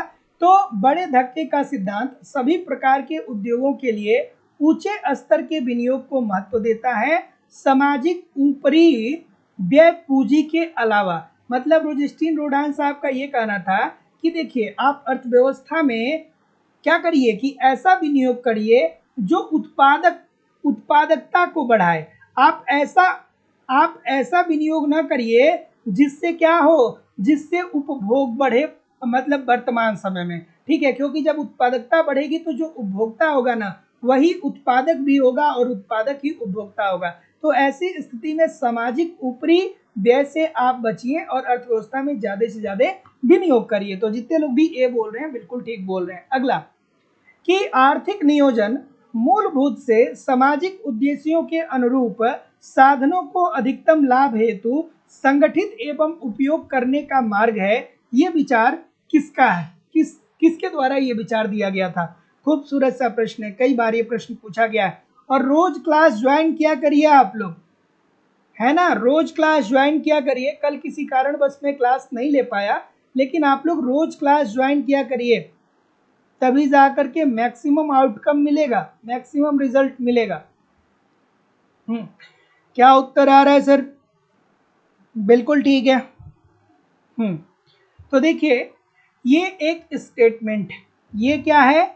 ये एक स्टेटमेंट है कि आर्थिक नियोजन मूलभूत से सामाजिक उद्देश्यों के अनुरूप साधनों को अधिकतम लाभ हेतु संगठित एवं उपयोग करने का मार्ग है। तो ये दोस्तों भारतीय योजना आयोग के द्वारा ये स्टेटमेंट जारी किया गया था, योजना आयोग के द्वारा जारी किया गया था, है ना। लेकिन अब योजना आयोग की क्या कर दी गई है दोस्तों? समाप्ति कर दी गई है। तो जितने लोग भी ऑप्शन नंबर क्या बोल रहे हैं, जितने लोग भी बी बोल रहे हैं बिल्कुल 100% ठीक बोल रहे हैं। तो ये एक स्टेटमेंट है, इसको थोड़ा ध्यान में रखिएगा, हो सकता है कि कहीं पूछ दे। आर्थिक नियोजन मूल रूप से आर्थिक उद्देश्यों के अनुरूप साधनों को अधिकतम लाभ हेतु संगठित एवं उपयोग करने का मार्ग है। तो ये भारतीय योजना आयोग के द्वारा ये बात कही गई। अगला कि निम्नलिखित में से किसने जनसंख्या के गुणात्मक वस्तुओं को अपने सिद्धांत में प्राथमिकता दी? बहुत बार ये प्रश्न पूछा गया, बहुत बार ये प्रश्न पूछा गया है। और जो लोग भी चैनल को सब्सक्राइब नहीं किए हैं सब्सक्राइब करके बेल आइकन को भी जरूर क्लिक कर दीजिए। हाँ क्या उत्तर आ रहा है सर? एक सेकेंड।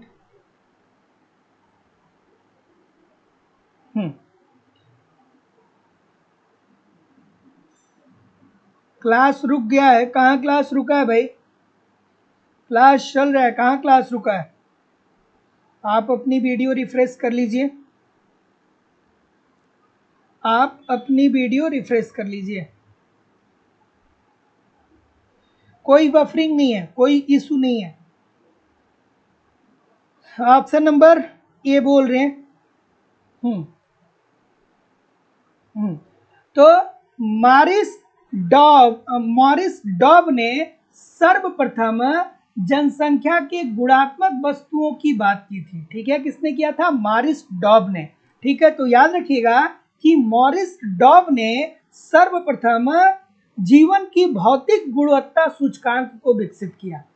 मॉरिस डॉब ने सर्वप्रथम जीवन की भौतिक गुणवत्ता सूचकांक को विकसित किया, जिसमें उन्होंने जनसंख्या के गुणात्मक पहलुओं की बात की और उन्होंने इसके 3 सूचकांक बताए। कितने सूचकांक बताए?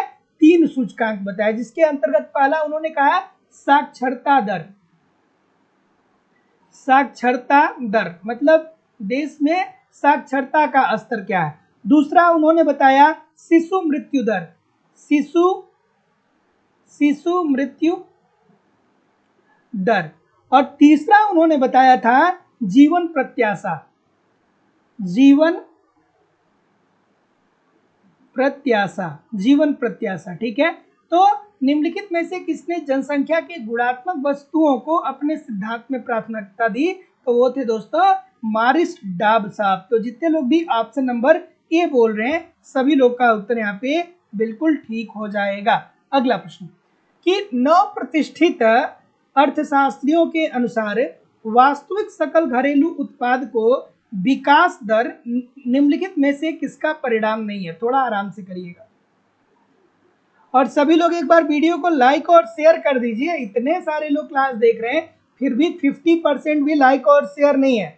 सभी लोग एक बार पहले वीडियो को लाइक और शेयर कर दीजिए। राजेश कुमार सिंह जी, ललिता साक्य जी, रीना मिश्रा जी, राजकुमार प्रजापति जी, छोटे लाल जी, रत्नेश कुमार जी, पारस कुमार जी, ज्योति चौरसिया जी, मोहम्मद साहिद नूरी जी, बिल्कुल ठीक है, सुरेश कुमार जी, सभी लोग जितने लोग भी हैं सभी लोग एक बार वीडियो को लाइक और शेयर कर दीजिए।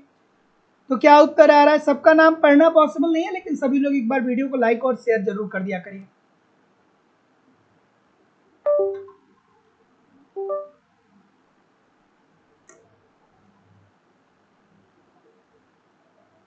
एक सेकेंड। ठीक है, तो क्या उत्तर आ रहा है? ये बोल रहे हैं, ये बोल रहे हैं सभी लोग। तो जितने लोग भी ये बोल रहे हैं सबका क्या होने वाला है?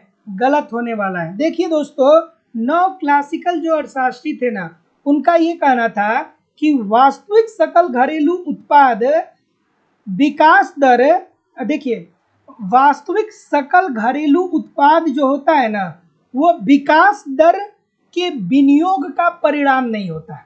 ठीक है, विकास दर विनियोग का परिणाम नहीं होता है। और सोलो ने हैरड के चाकूधार समस्या को दूर कर सतत वृद्धि की अवस्था को बताया था।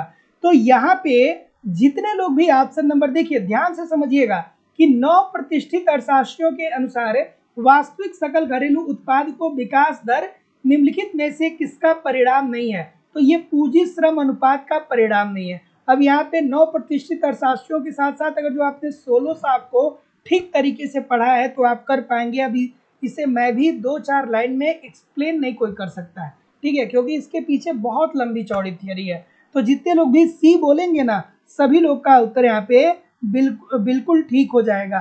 ठीक है, एक सेकेंड, नहीं सी नहीं, डी विनियोग का आर्थिक हिस्सा, सॉरी डी विनियोग का आर्थिक हिस्सा। तो जितने लोग भी ऑप्शन नंबर क्या बोल रहे हैं, जितने लोग भी ऑप्शन नंबर डी बोल रहे हैं कि परिणाम नहीं है, सभी लोग का उत्तर ठीक हो जाएगा। तो याद रखिएगा कि 9 प्रतिष्ठित अर्थशास्त्रियों के अनुसार वास्तविक सकल घरेलू उत्पाद को विकास दर निम्नलिखित में से किसका परिणाम नहीं है? तो विकास दर विनियोग का आर्थिक परिणाम नहीं होता है। तो बिल्कुल, अगर जो मैं आपको एक लाइन में और सबसे आसान भाषा में बताऊं तो जो 9 प्रतिष्ठित अर्थशास्त्री थे, इनका ये मानना था कि वास्तविक सकल घरेलू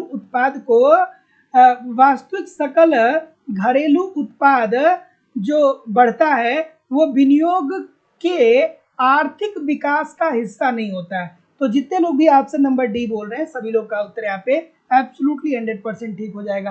कभी कभी क्या होता है ना कि डी टिक करना होता है तो ऑटोमेटिकली सी हो जाता है, तो कभी कभी हो जाता है। ठीक है, चलिए मैंने फिर से सुधार लिया। अगला, उत्पादन फलन में कुल साधन उत्पादकता किसके योगदान का मापक है? उत्पादन फलन क्या होता है? अब यही आपको बताना है कि उत्पादन फलन क्या होता है।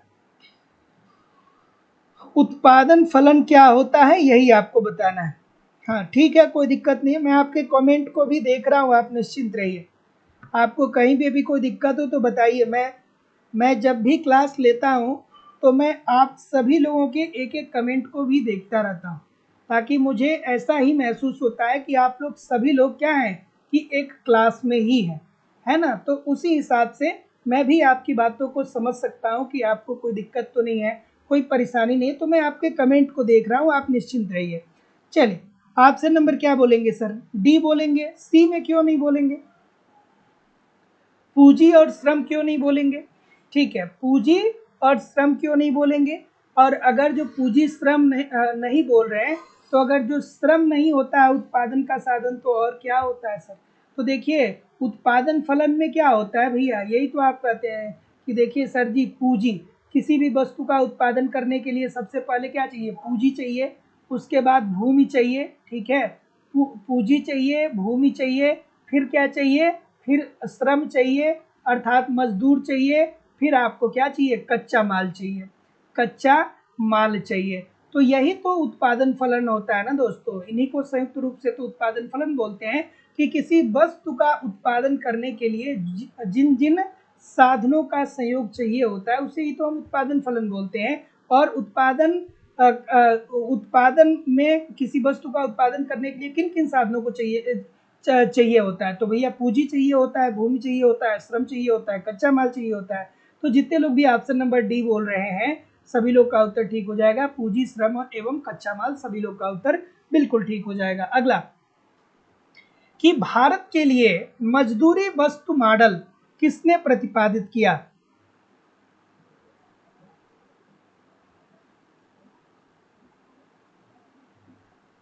हाँ, अगला प्रश्न, कि भारत के लिए मजदूरी वस्तु मॉडल का विचार किसने दिया? मजदूरी वस्तु मॉडल, खूबसूरत सा प्रश्न है। जैसे आसान भाषा में कहें तो पहले क्या होता था?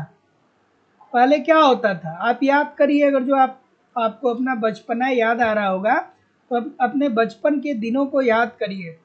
तो जो घर के बुजुर्ग होते थे, तो जब कोई श्रमिक आता था तो घर के बुजुर्ग कहते थे कि ऐसा है कि हम तुमको एक कपड़ा देंगे और हम तुमको अनाज देंगे, हम तुमको चावल देंगे, हम तुमको जूता देंगे पहनने के लिए। ठीक है, कहते थे ना कि तुम मजदूरी करो, हम तुम्हें अगर जो कहोगे तो थोड़ा बहुत मुद्रा के रूप में मजदूरी दे देंगे, अदरवाइज बहुत सारी वस्तुएं हम तुमको दे देंगे। तो ये मजदूरी वस्तु मॉडल हमें ये बताता है कि जो मजदूर मजदूरी कर रहा है उसकी मजदूरी का पूरा भुगतान मौद्रिक रूप में न करके कुछ वस्तुओं के रूप में भी कर दिया जाए।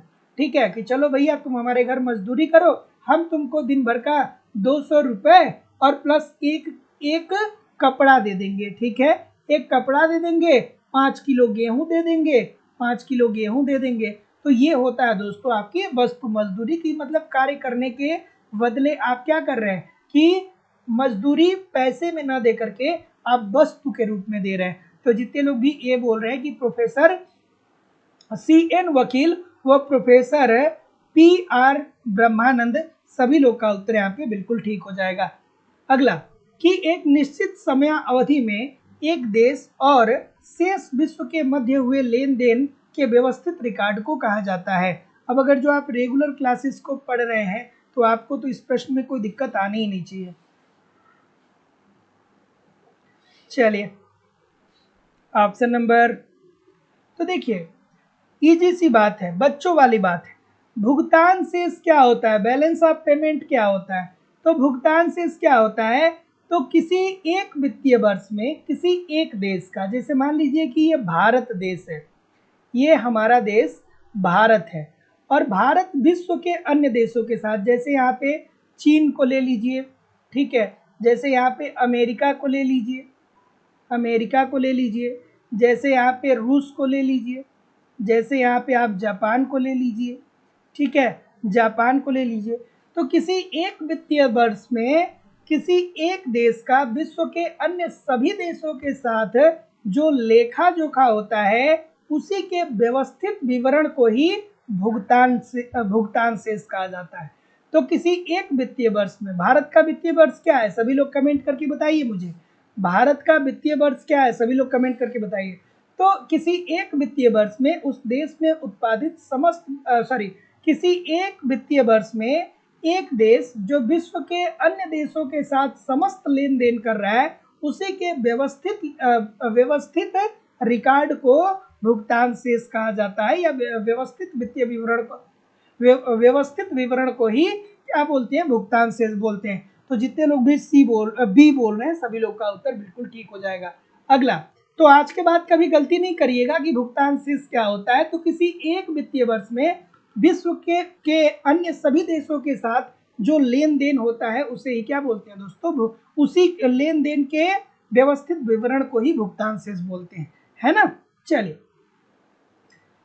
स्वर्ण निर्यात बिंदु बराबर होता है 1 अप्रैल से 31 मार्च, ठीक है, हाँ, 1 अप्रैल से 31 मार्च हमारा वित्तीय वर्ष है, इस बात को भी ध्यान में रखिएगा। स्वर्ण निर्यात बिंदु बराबर होता है, स्वर्ण निर्यात बिंदु बराबर होता है, किसके बराबर होता है? ऑप्शन नंबर, तो जितने लोग भी ऑप्शन नंबर बी बोल रहे हैं, और कोई?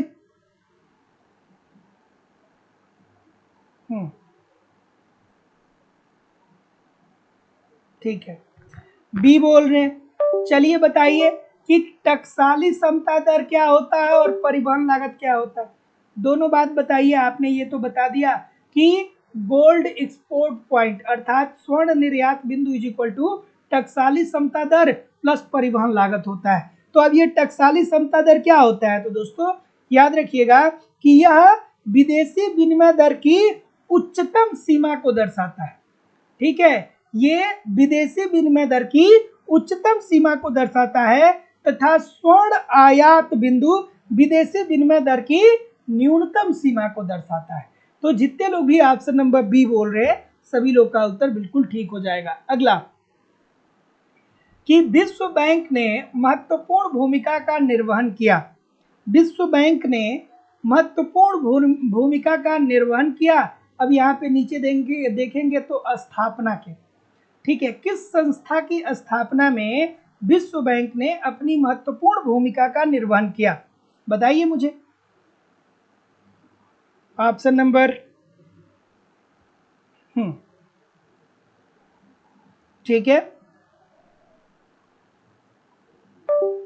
क्या उत्तर आ रहा है सर? एक सेकेंड, क्या उत्तर आ रहा है? सी बोल रहे हैं। अब इतना ज्यादा आप लोग गलत कर रहे हैं। भारतीय औद्योगिक शाख, भारतीय, एक सेकेंड, भारतीय, एक सेकेंड थोड़ा सा रुक जाइएगा। भारतीय औद्योगिक शाख, भारतीय औद्योगिक शाख एवं निवेश निगम लिमिटेड, एवं निवेश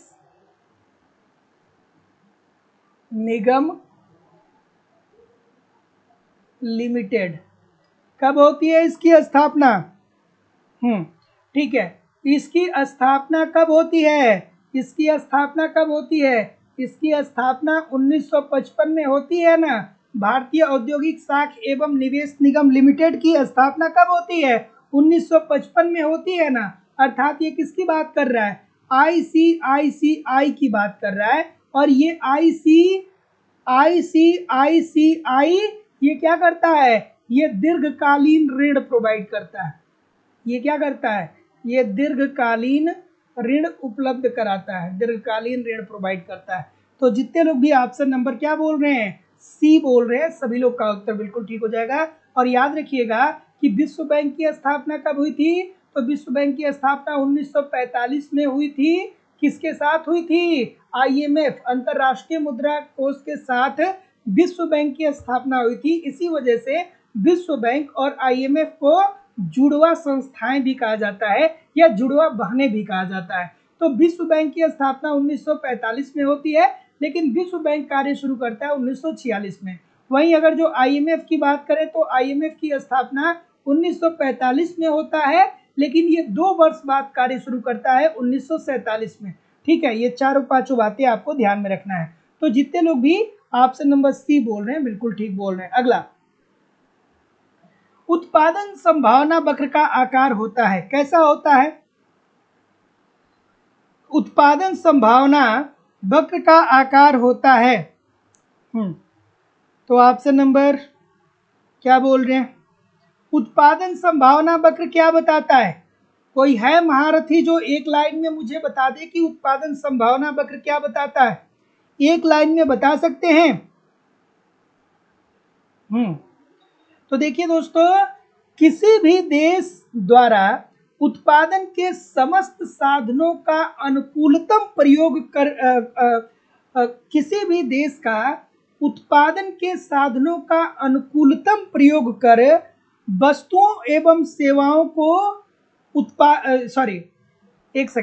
उत्पादन संभावना वक्र में क्या बताता है, थोड़ा सा एक सेकंड रुक जाइए। उत्पादन संभावना वक्र हमें ये बताता है कि किसी भी देश द्वारा उत्पादन के समस्त साधनों के अनुकूलतम प्रयोग के द्वारा, उत्पादन के समस्त साधनों के अनुकूलतम प्रयोग के द्वारा जो वस्तुओं और सेवाओं का उत्पादन किया जाता है, उसे ही उत्पादन संभावना वक्र द्वारा प्रदर्शित किया जाता है। ठीक है, अर्थात देश के पास जो उत्पादन के समस्त संसाधन है, जैसे प्राकृतिक संसाधन भी हो सकते हैं, भौतिक संसाधन भी हो सकते हैं। प्राकृतिक संसाधन जैसे भारत के पास लोहा है, भारत के पास अभ्रक है, भारत के पास एल्युमिनियम है ना, बहुत सारे प्राकृतिक संसाधन है भारत के पास। और भौतिक संसाधन जैसे भारत के पास श्रम है। तो अगर जो कोई देश अपने उत्पादन के साधनों का अनुकूलतम प्रयोग करता है और अनुकूलतम प्रयोग करके जिन वस्तुओं और सेवाओं का उत्पादन करता है, उसी को प्रदर्शित करने वाले वक्र को उत्पादन संभावना वक्र कहा जाता है। तो जितने लोग भी ऑप्शन नंबर ए बोल रहे हैं कि ये मूल बिंदु की ओर नतोदर होता है, सभी लोग का उत्तर यहाँ पे बिल्कुल ठीक हो जाएगा, अर्थात अवतल होता है। तो अगर जो उत्पादन संभावना वक्र आपने पढ़ा होगा तो कुछ इस तरीके से आपने जरूर पढ़ा होगा। तो जितने लोग भी ऑप्शन नंबर ए बोल रहे हैं, सभी लोग का उत्तर यहाँ पे बिल्कुल ठीक हो जाएगा, नतोदर होता है। ठीक है, तो किसी भी देश द्वारा उत्पादन के समस्त साधनों के अनुकूलतम प्रयोग द्वारा जो वस्तुओं और सेवाओं का उत्पादन किया जाता है, उसी को प्रदर्शित करने वाले वक्र को ही उत्पादन संभावना वक्र कहते हैं, और ये मूल बिंदु के अवतल होता है या नतोदर होता है। अगला प्रश्न है कि विस्फीति अर्थात स्टैगफ्लेशन उस स्थिति को कहते हैं। स्टैगफ्लेशन क्या होता है, ठीक है, स्टैगफ्लेशन बार बार पूछा जाता है। ठीक है, चलिए बताइए। इन्फ्लेशन नहीं है, ये स्फीति की बात नहीं हो रही, इन्फ्लेशन अलग होता है, मुद्रास्फीति अलग होती है, ये स्टैगफ्लेशन पूछ रहा है। ठीक है, 2-3 तरीके से प्रश्न यहाँ से बनते हैं आपके पेपर में, एक बार नहीं बार बार बनते हैं।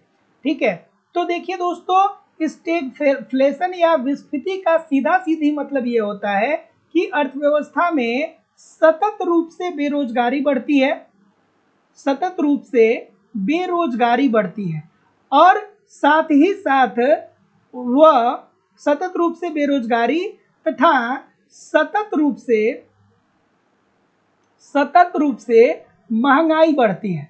तो अगर जो अर्थव्यवस्था में एट अ टाइम बेरोजगारी भी बढ़ने लगे और महंगाई भी बढ़ने लगे, निरंतर रूप से बेरोजगारी भी बढ़ने लगे और महंगाई भी बढ़ने लगे, तो इसे हम क्या बोलेंगे, इसे विस्फीति अर्थात स्टैगफ्लेशन बोलेंगे। तो अगर जो अर्थव्यवस्था में सतत रूप से बेरोजगारी बढ़ रही है, तो जब सतत रूप से बेरोजगारी बढ़ रही है तो लोगों को रोजगार नहीं मिल रहा है, तो ऐसी स्थिति में क्या होगा कि अर्थव्यवस्था में मंदी आएगी, क्योंकि उत्पादन में तो बहुत कम लोग लगे हुए हैं। तो अर्थव्यवस्था में मंदी होगी, अगर जो बेरोजगारी बढ़ रही है तो इससे क्या होगा, अर्थव्यवस्था में मंदी होगा। और अगर जो सतत रूप से महंगाई बढ़ रही है तो हम ये कह सकते हैं कि अर्थव्यवस्था में मुद्रा का प्रसार हो रहा है। ठीक है, तो अलग अलग तरीके से पूछा जा रहा है। बेरोजगारी बढ़ रही है अर्थव्यवस्था में, तो इसका सीधा सीधी मतलब क्या हो रहा है कि मांग भी कम हो रहा है उस वस्तु का और पूर्ति भी कम हो रहा है। ठीक है, क्योंकि भैया आप तो लोग बेरोजगार हो रहे हैं तो उत्पादन कौन करेगा।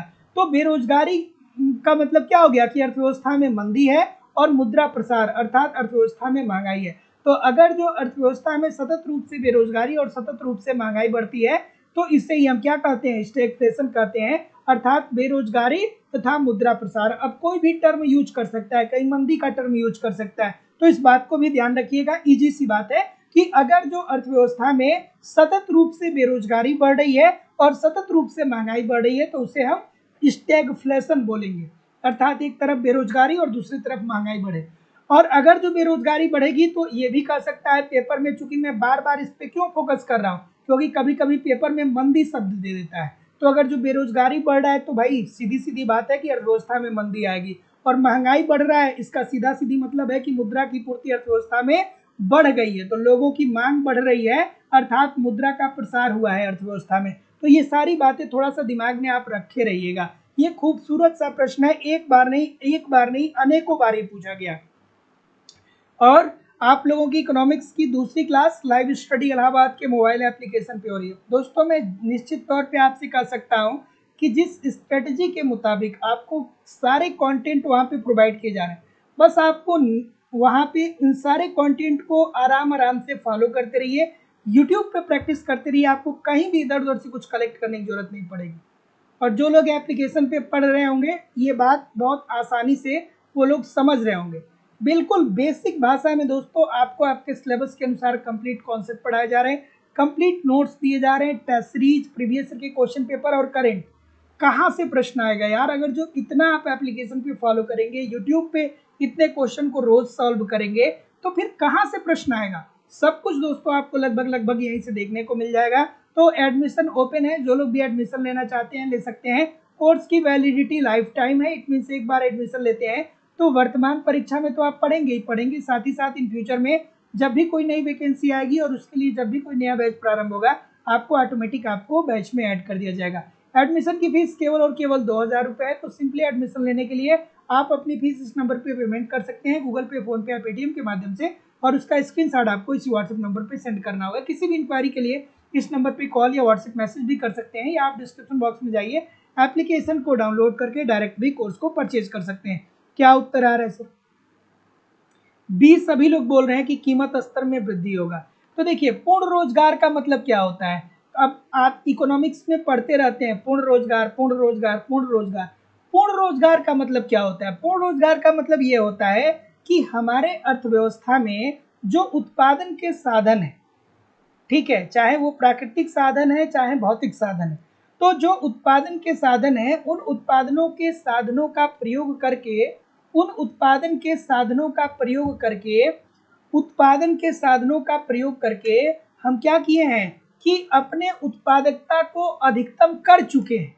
अब इससे ज्यादा और उत्पादकता को नहीं बढ़ाया जा सकता है, अर्थात एक स्तर पे उत्पादन के अधिकतम मतलब एक सीमा पर हम उत्पादन के अधिकतम स्तर को प्राप्त कर चुके हैं, क्योंकि अर्थव्यवस्था पूर्ण रोजगार की स्थिति में है। और पूर्ण रोजगार की स्थिति का मतलब ये होता है कि जो हमारी अर्थव्यवस्था में प्राकृतिक और भौतिक उत्पादन के साधन हैं इनका पूर्ण रूप से हम प्रयोग कर चुके हैं। तो ऐसी स्थिति में अगर जो अब उत्पादकता को और नहीं बढ़ाया जा सकता है, अब इससे ज्यादा उत्पादन को नहीं बढ़ाया जा सकता है, लेकिन फिर भी मुद्रा की पूर्ति में वृद्धि होगी। तो जब लोगों के पास मुद्रा बढ़ेगा, मुद्रा की मात्रा बढ़ेगी तो लोगों की क्रय शक्ति बढ़ेगी, क्रय शक्ति बढ़ेगी तो लोग मांग को बढ़ाएंगे, और जब लोग मांग को बढ़ाएंगे और मांग के अनुसार अगर जो पूर्ति नहीं बढ़ेगी अर्थात उत्पादन नहीं बढ़ेगा, जो कि पूर्ण रोजगार की स्थिति प्राप्त है, तो फिर उत्पादन नहीं बढ़ेगा अर्थात पूर्ति में वृद्धि नहीं होगी।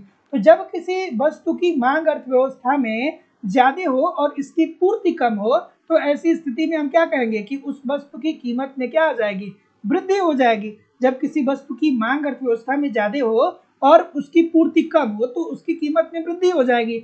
जैसे अभी आप लोगों ने देखा था कि कोविड के समय में क्या हुआ था, कोविड के समय में क्या हुआ था कि कीवी फल जो है वो अमूमन 10 रुपए का एक मार्केट में बिकता है, लेकिन कोविड के समय में 50-50 रुपए, 70-70 रुपए, 100-100 रुपए में एक एक कीवी लोग बेचे, है ना। क्यों ऐसा हुआ? क्योंकि कीवी की मांग बढ़ गई, क्योंकि ये प्लेटलेट्स को बढ़ाता है, और इसकी पूर्ति कम हो गया क्योंकि ये भारत में उत्पादित होता नहीं है। तो जितने लोग भी बी बोल रहे हैं बिल्कुल ठीक बोल रहे हैं। अगला कि धन प्रवाह को कहते हैं, खूबसूरत सा प्रश्न,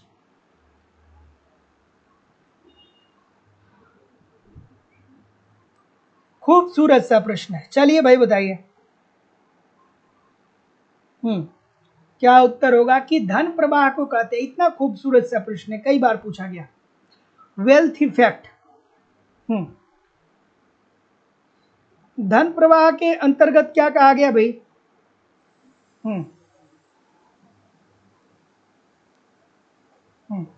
तो धन का जो प्रवाह सिद्धांत दिया वो दिया था दोस्तों पीगू साहब ने, ठीक है। और धन प्रवाह को पीगू प्रभाव भी कहा जाता है। और एक लाइन में बता रहा हूं, पूरी जिंदगी भर आपको याद रखी रहेगी अगर जो मेरी बात को ध्यान से सुनेंगे तो। पीगू प्रभाव ये बताता है कि अगर जो वस्तु की कीमत में कमी आती है, ठीक है, पीगू प्रभाव हमें ये बताता है कि अगर जो वस्तु की कीमत में कमी आती है और लोगों की आय स्थिर रहती है, आय स्थिर है और वस्तु की कीमत में अगर जो कमी आ रही है, तो ऐसी स्थिति में लोगों की क्रय शक्ति बढ़ जाएगी। लोगों की क्या होगी? क्रय शक्ति बढ़ जाएगी, क्योंकि अब वस्तु की कीमत क्या हो गई है? कम हो गई है। और जब वस्तु की कीमत कम हो जाएगी तो अब चूंकि लोगों की आय स्थिर है, तो वस्तु की कीमत कम होने से अब उसी आय से वो ज्यादा वस्तुओं को परचेज कर पाएंगे, तो क्रय शक्ति इनकी बढ़ जाएगी। और क्रय शक्ति में वृद्धि होगी तो समग्र उपभोग में ये वृद्धि लाएगी, ठीक है। समग्र उपभोग में वृद्धि।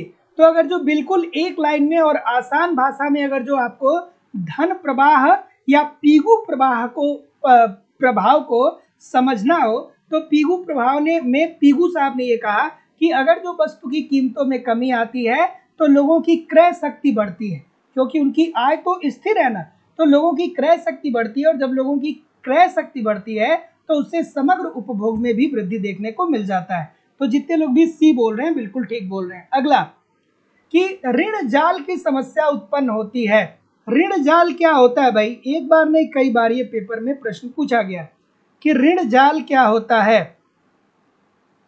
ऋण जाल क्या होता है सर, बताइए मुझे आप कि ऋण जाल क्या होता है। ऋण जाल क्या होता है? तो ऋण जाल का मतलब यह होता है कि आप ऋण चुकाने के लिए ऋण लें। जैसे मान लीजिए कि भारत अमेरिका से ऋण लिया है, 50,000 करोड़ मान लीजिए कि भारत ने अमेरिका से ऋण लिया है, और वो पहले आज से 20 साल पहले ऋण लिया था, और आज की सरकार को उसे वापस करना है, और सरकार के पास उतना पैसा है नहीं, तो सरकार चला गया किसके पास? सरकार चला गया रूस के पास। कहा कि भैया हमने अमेरिका से ऋण लिया था, हमको ऋण वापस करना है, आप हमको ऋण दीजिए। तो जब आप ऋण चुकाने के लिए ऋण लेते हैं तो यही कहा जाएगा कि आप ऋण जाल की समस्या में फंस चुके हैं या आप ऋण जाल में फंस गए। तो जब आप ऋण चुकाने के लिए ऋण लें तो इसे ही हम क्या बोलेंगे? ऋण जाल की स्थिति बोलेंगे। तो ऐसी ऋण जाल की स्थिति कब उत्पन्न होगी? जब विदेशी ऋण घरेलू ऋण से अधिक हो जाएगा, ठीक है। जब विदेशी ऋण घरेलू ऋण से अधिक हो जाएगा तो ऋण जाल की समस्या उत्पन्न हो जाएगी। तो ऐसी स्थिति में हमें दूसरे देश के द्वारा जो लिया गया ऋण है इसे चुकाने के लिए फिर क्या करना पड़ेगा कि ऋण लेना पड़ेगा। तो अगर जो आप ऋण चुकाने के लिए ऋण ले रहे हैं तो इसे ही कहा जाता है ऋण जाल की समस्या। तो ऋण जाल की समस्या कब उत्पन्न होगी? जब विदेशी ऋण घरेलू ऋण से क्या हो जाएगा? अधिक हो जाएगा। ऑप्शन नंबर बी बिल्कुल ठीक है। अगला, शेष एक प्रकार है। शेष क्या होता है भाई? शेष क्या होता है बताइए? और लाइक शेयर करते रहा करिए, बहुत कम लाइक शेयर है आज। बहुत कम लाइक शेयर है।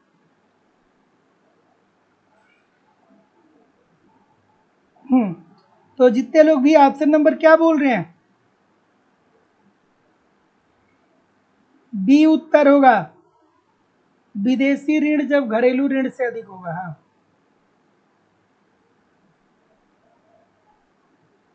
हाँ, शेष क्या होता है?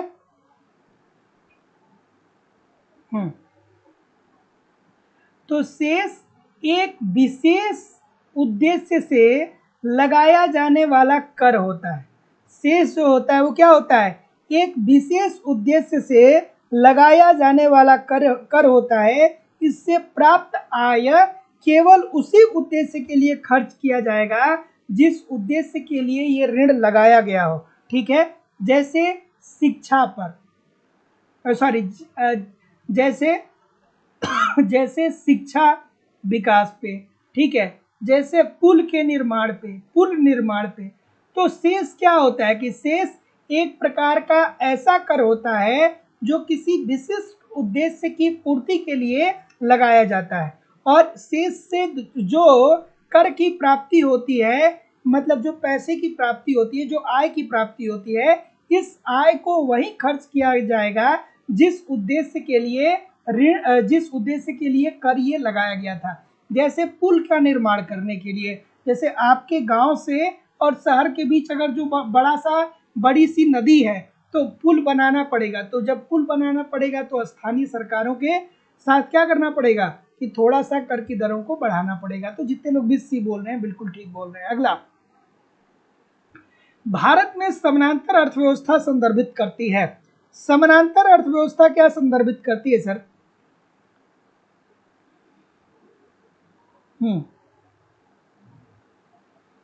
भारत में समानांतर अर्थव्यवस्था संदर्भित करती है। अब ऐसे भी प्रश्नों को आपको क्या करना चाहिए? प्रैक्टिस करना चाहिए। बताइए भाई। घनश्याम अनुरागी जी, अमरीश यादव जी, रवि कुमार जी, काम्या सिंह जी, सुरेश कुमार जी, सदानंद मिश्रा जी, पिंकी जी, अदी सिंह जी, शिवानी श्रीवास्तव जी, लाल बहादुर जी, राजेश कुमार जी, अक्षय गौरी जी, बिल्कुल ठीक है, सदानंद मिश्रा जी, शिफा जी, रीना मिश्रा जी, अंगराज मिश्रा जी, मुनेश पटेल जी, बिल्कुल ठीक है, सुनीता गुप्ता जी, सुमन शर्मा जी, ठीक है, पूजा मिश्रा जी। सभी लोगों से निवेदन है कि वीडियो को थोड़ा सा लाइक और शेयर कर दिया करिए। तो जितने लोग भी क्या बोल रहे हैं, कुछ लोग बी बोल रहे हैं, कुछ लोग सी बोल रहे हैं। तो देखिए, समानांतर अर्थव्यवस्था को, हाँ क्या बोल रहे हैं सर?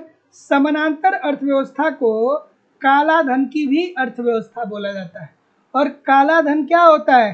काला धन एक ऐसा, काला धन की कोई एक निश्चित परिभाषा तो नहीं है, लेकिन फिर भी कह सकते हैं कि अवैधानिक तरीके से कमाए हुए धन को ही काला धन कहा जाता है। ठीक है। और भारत में समानांतर अर्थव्यवस्था काला धन की अर्थव्यवस्था को संदर्भित करती है, अर्थात भारत में बहुत सारे काले धन है। तो जितने लोग भी ऑप्शन नंबर बी बोल रहे हैं बिल्कुल ठीक बोल रहे हैं। अगला, कि राष्ट्रीय कृषि बीमा योजना किसके द्वारा प्रायोजित है? नामस की बात हो रहा है कि राष्ट्रीय कृषि बीमा योजना किसके द्वारा प्रायोजित है। सभी लोग एक बार वीडियो को लाइक और शेयर कर दिया करिए। हाँ, क्या उत्तर आ रहा है कि राष्ट्रीय कृषि बीमा योजना किसके द्वारा प्रायोजित होता है? तो जैसा कि मैं देख पा रहा हूं, इसकी शुरुआत कब हुई थी? राष्ट्रीय कृषि बीमा योजना की शुरुआत कब हुई थी? 1999 में। 1999 में इसकी शुरुआत हुई थी और ये प्रायोजित की जाती है जनरल इंश्योरेंस कॉरपोरेशन के द्वारा। ठीक है, तो याद रखिएगा कि राष्ट्रीय कृषि बीमा योजना अर्थात नामस किसके द्वारा प्रायोजित होती है? तो जनरल इंश्योरेंस कॉरपोरेशन के द्वारा। और ये दोस्तों 1999 में इसकी शुरुआत हुई थी। तो राष्ट्रीय कृषि बीमा योजना की शुरुआत कब हुई थी? 1999 में, और ये प्रायोजित की जाती है जनरल इंश्योरेंस कॉर्पोरेशन के द्वारा। ऑप्शन नंबर सी बिल्कुल ठीक है। अगला, राष्ट्रीय विकास परिषद में सम्मिलित होता है। भारत में अगर जो बात करें तो राष्ट्रीय विकास परिषद की स्थापना कब हुई थी, पूछा जा सकता है ये प्रश्न। 6 अगस्त 1952 को राष्ट्रीय विकास परिषद की स्थापना होती है, लेकिन अब राष्ट्रीय विकास परिषद को समाप्त कर दिया गया। ये बात ध्यान में रखिएगा कि राष्ट्रीय विकास परिषद को अब वर्तमान में समाप्त कर दिया गया, लेकिन राष्ट्रीय विकास परिषद की स्थापना 6 अगस्त 1952 को हुई थी। ठीक है। और इस राष्ट्रीय विकास परिषद के जो अध्यक्ष होते हैं वो कौन होता है? वो होता है प्रधानमंत्री। ठीक है, राष्ट्रीय विकास परिषद के अध्यक्ष प्रधानमंत्री होते हैं, और साथ ही साथ दोस्तों इसके अन्य सदस्य विभिन्न राज्यों के मुख्यमंत्री होते हैं। ठीक है, अन्य सदस्य विभिन्न राज्यों के मुख्यमंत्री होते हैं। जैसे अगर जो आपने नीति आयोग को पढ़ा होगा, जो लोग एप्लीकेशन पे पढ़े होंगे उनको मैंने बताया था कि नीति आयोग जो है योजना आयोग को खत्म करके उसके स्थान पे नीति आयोग ला दिया गया। तो अब नीति आयोग का भी जो अध्यक्ष होगा वो प्रधानमंत्री होगा, एक उपाध्यक्ष होगा, और नीति आयोग के सदस्यों की बात करें तो जितने भी राज्य हैं उस सभी राज्य के जो मुख्यमंत्री होंगे वो नीति आयोग के सदस्य होंगे। ठीक है, तो उसी तरीके से जब राष्ट्रीय विकास परिषद था तो एक अध्यक्ष होता था और अन्य सदस्य विभिन्न राज्यों के मुख्यमंत्री होते थे, लेकिन अब वर्तमान समय में राष्ट्रीय विकास परिषद की क्या कर दी गई है? समाप्ति कर दी गई है। तो जितने लोग भी ऑप्शन नंबर क्या बोल रहे हैं, सभी राज्यों के मुख्यमंत्री, बिल्कुल ठीक हो जाएगा। अगला, कि अर्थशास्त्र वह विज्ञान है जो उस मानव व्यवहार का अध्ययन करता है जो आवश्यकता विहीनता की अवस्था को प्राप्त करने के लिए किए जाते हैं। ये स्टेटमेंट किस अर्थशास्त्री का है? ठीक है, तो एक लाइन की बात है। एक हमारे बहुत ही खूबसूरत अर्थशास्त्री हुए, और वो कहाँ से जुड़े थे? हमारे प्रयागराज की धरती से जुड़े थे, और वो हमारे इलाहाबाद विश्वविद्यालय से जुड़े थे। ठीक है, क्या नाम था पूरा उनका? बताइए सभी लोग कमेंट करके। इलाहाबाद विश्वविद्यालय वाले कौन कौन है बताओ? कोई है? कई ठो होंगे। विश्वविद्यालय वाला कोई है? कोई है विश्वविद्यालय में अभी वर्तमान समय में? मैं तो बहुत पहले था, अब नहीं हो। चलिए, क्या उत्तर आ रहा है सर? बी बोल रहे हैं, जेके मेहता बोल रहे हैं। तो देखिए, जेके मेहता साहब का ये कहना था कि अर्थशास्त्र हमें उन बातों का तो अध्ययन कराता है जिन बातों में हमें रुचि है, लेकिन ऑन द अनदर हैंड उसके साथ साथ अर्थशास्त्र हमें उन बातों का भी अध्ययन कराता है जिसमें हमारी कोई रुचि नहीं होती है।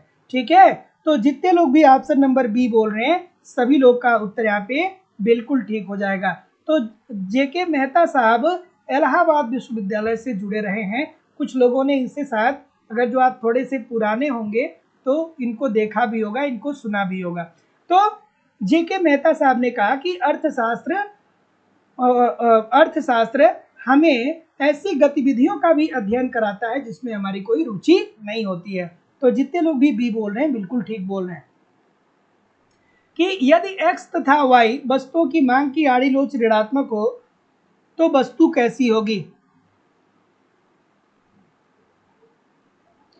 क्या उत्तर होगा भाई? बिल्कुल सही है। जो विश्वविद्यालय में ठीक तरीके से पढ़ा होता है ना, उसकी एक चमक ही अलग होती है। मैं बार बार बच्चों से बोलता हूँ, बहुत सारे बच्चे क्या करते हैं कि इधर उधर एडमिशन ले लेते हैं और कहते हैं कि हम तैयारी करेंगे, लेकिन ज़िंदगी में यार आप कहीं भी हैं, किसी अच्छे कॉलेज या किसी अच्छे विश्वविद्यालय में आप कम से कम 3 से 5 साल जरूर बिताइए। जिंदगी में बहुत कुछ वहाँ से आपको सीखने को मिलता है। अपार्ट फ्रॉम एजुकेशन, एजुकेशन तो आपको मिलेगा ही मिलेगा, शिक्षा आपको मिलेगा ही मिलेगा, साथ ही साथ जिंदगी को कैसे जीना है, किस तरीके से जीना है ना, ये सारी चीज़ें वहाँ से सीखने को मिलती है, बहुत सारी चीज़ें सीखने को मिलती है। तो बहुत सारे स्टूडेंट आते हैं तो कई ऐसी जगह पे परीक्षा एडमिशन ले लिए जहाँ पर जा करके बस कापी भर देना होगा, एडमिशन मिल जाएगा। नहीं भाई, किसी अच्छे कॉलेज या किसी अच्छे विश्वविद्यालय से पढ़िए, ये जरूरी। अब जिनका समय बीत गया, अब ये बात उनके लिए नहीं है, लेकिन ये नए बच्चों के लिए है। चलिए अगला, कि यदि x तथा y वस्तुओं की मांग की आड़ी लोच ऋणात्मक हो तो वस्तुएं होंगी। तो बच्चों वाली बात है, तो x तथा y वस्तुओं की मांग की आड़ी लोच ऋणात्मक हो, तो ऋणात्मक मांग की आड़ी लोच किसकी होती है? पूरक वस्तुओं की ही तो होती है ना।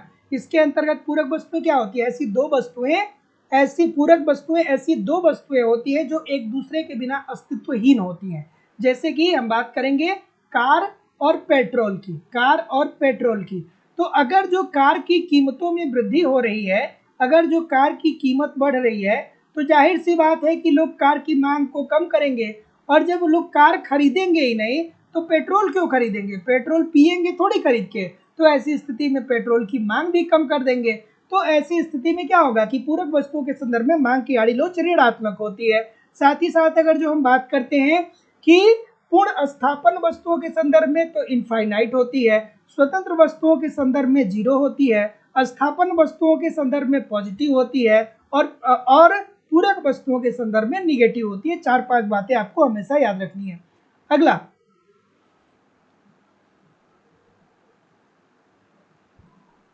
चलिए, कि ठीक है, कॉलेज में पढ़ना चाहिए, बस मेरे कहने का मतलब ये है कि यार पढ़ना चाहिए, कॉलेज यूनिवर्सिटी में पढ़ना चाहिए, दम लगा करके पढ़ना चाहिए।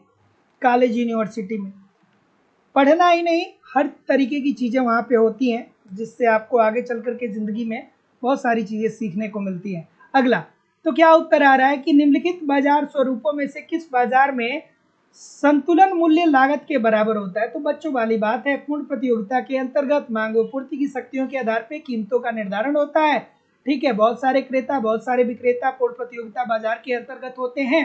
बाजार का ज्ञान सभी को होता है, कोई एक विक्रेता कीमत पर कोई असर नहीं डाल सकता है, और पूर्ण प्रतियोगिता के अंतर्गत कीमतों का निर्धारण मांग व पूर्ति की शक्तियों के आधार पर उद्योग के द्वारा किया जाता है। अगला, कि निम्नलिखित बाजार स्वरूपों में से किसमें मूल्य की परिवर्तनशीलता की संभावना न्यूनतम होती है? कॉमन सेंस का प्रश्न है, कॉमन सेंस का प्रश्न है सर, कॉमन सेंस का प्रश्न है। थोड़ा दिमाग लगाइए, उत्तर सही पाइए, थोड़ा सा दिमाग लगाइए और उत्तर सही पाइए। नहीं दिमाग लगाएंगे उत्तर 0 नंबर पाएंगे। यहाँ पे कुछ बच्चे ढूंढ रहे होंगे, सर जी पूर्ण प्रतियोगिता तो दिया ही नहीं गया है, सर जी पूर्ण प्रतियोगिता नहीं दिया गया है, तो पूर्ण प्रतियोगिता होगा ही नहीं तो दिया क्यों जाएगा भाई? अब देखिए, कुछ है महानुभाव, कुछ महानुभाव हैं जो ए बोल रहे हैं, मुझे पता है ए बोलेंगे, शुद्ध प्रतियोगिता बोलेंगे, मुझे पता है, मुझे पता है, मुझे पता है गलती होगी, मुझे पता है गलती होगी। क्या उत्तर आ रहा है बताइए सर, क्या उत्तर आ रहा है? ठीक है, अल्पाधिकार में क्या होता है? कुछ फर्में होती हैं, थोड़ी फर्में होती हैं, 2 से ज़्यादा फर्में होती हैं, 10 से कम फर्में होती हैं। कार्टेल का निर्माण होता है, कार्टेल स्वतंत्र फर्मों का संगठन होता है, और यही निर्धारित करता है कि हमारे वस्तु की कीमत मार्केट में क्या होगी। और कार्टेल के द्वारा जो कीमत का निर्धारण किया जाता है वो बिल्कुल कम से कम किया जाता है, ताकि उद्योग में कोई नई फर्म की एंट्री ना हो पाए। है कि नहीं है? तो ऑप्शन नंबर डी सही है कि नहीं है? Option number D according to the question this is the right answer होगा सर। ठीक है, कि निम्नलिखित बाजार स्वरूपों में किसमें मूल्य की परिवर्तनशीलता की संभावना न्यूनतम होती है? तो जो अल्पाधिकारी होते हैं ना, ये अपने कीमतों में हल्की फुल्की परिवर्तन कर सकते हैं। लेकिन अब जो लोग कह रहे हैं कि शुद्ध प्रतियोगिता के अंतर्गत कीमतों में परिवर्तन कोई कर ही नहीं सकता है, मांग व आपूर्ति की शक्तियों के आधार पर ही जो चीजें होंगी वो होंगी। डी राइट आंसर हो जाएगा। अगला अगला अगला अगला परस्पर निर्भरता से अर्थ है कि प्रत्येक फर्म, बच्चों वाला प्रश्न, बच्चों वाला प्रश्न है सर। चलिए बताइए, किशोरी जी बताइए क्या उत्तर होगा इसका। राजकुमार प्रजापति जी, रवि कुमार जी, पारस कुमार जी, रीना मिश्रा जी, अभी चौधरी जी, शिवानी श्रीवास्तव जी, ज्योति चौरसिया जी, सभी लोग कमेंट करके बताइए भाई क्या उत्तर होगा। और लाइक शेयर नहीं किए हैं तो लाइक शेयर करते रहिए। ऑप्शन नंबर सी बिल्कुल ठीक है। तो जितने भी महानुभाव सी बोलेंगे बिल्कुल ठीक बोलेंगे कि मूल्य निर्धारित करते समय प्रतिद्वंदियों की प्रतिक्रियाओं को आवश्यक रूप से ध्यान रखना चाहिए।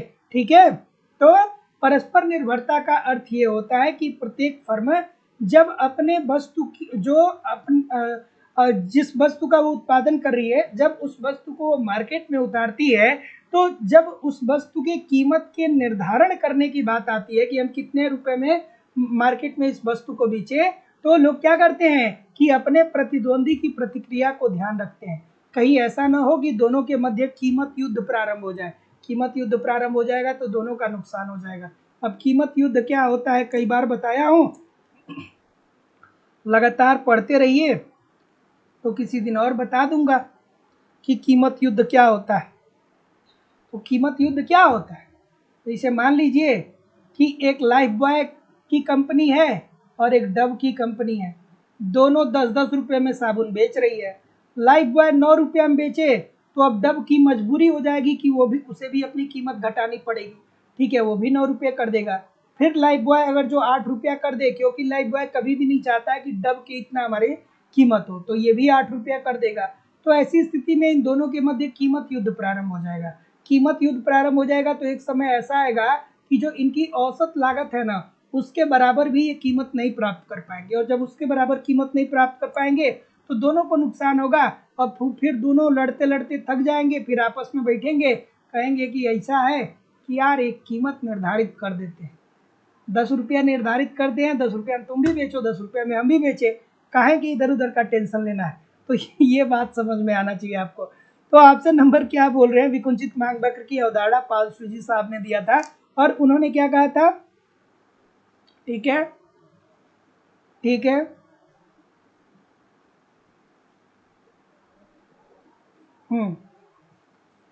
चलिए ठीक है। तो देखिए दोस्तों, कीमत विकुंचित मांग वक्र की बात करें ना, तो ये पाल सूजी साहब ने दिया था। और विकुंचित मांग वक्र की अवधारणा जब उन्होंने दिया था तो ये बताया था कि जब कोई एक विक्रेता कोई दिक्कत, जब कोई एक विक्रेता अपनी वस्तु की कीमत को कम करेगा तो दूसरा भी विक्रेता वस्तु की कीमत को कम कर देगा। लेकिन जब कोई एक विक्रेता अपनी वस्तु की कीमतों को बढ़ाएगा तो दूसरा अपनी वस्तु की कीमत को नहीं बढ़ाएगा। अर्थात लाइफ बॉय अगर जो 10 रुपया से 11 रुपये में बिकने लगे, तो डब जो है वो अब अपनी साबुन की कीमत 11 रुपये नहीं करेगा।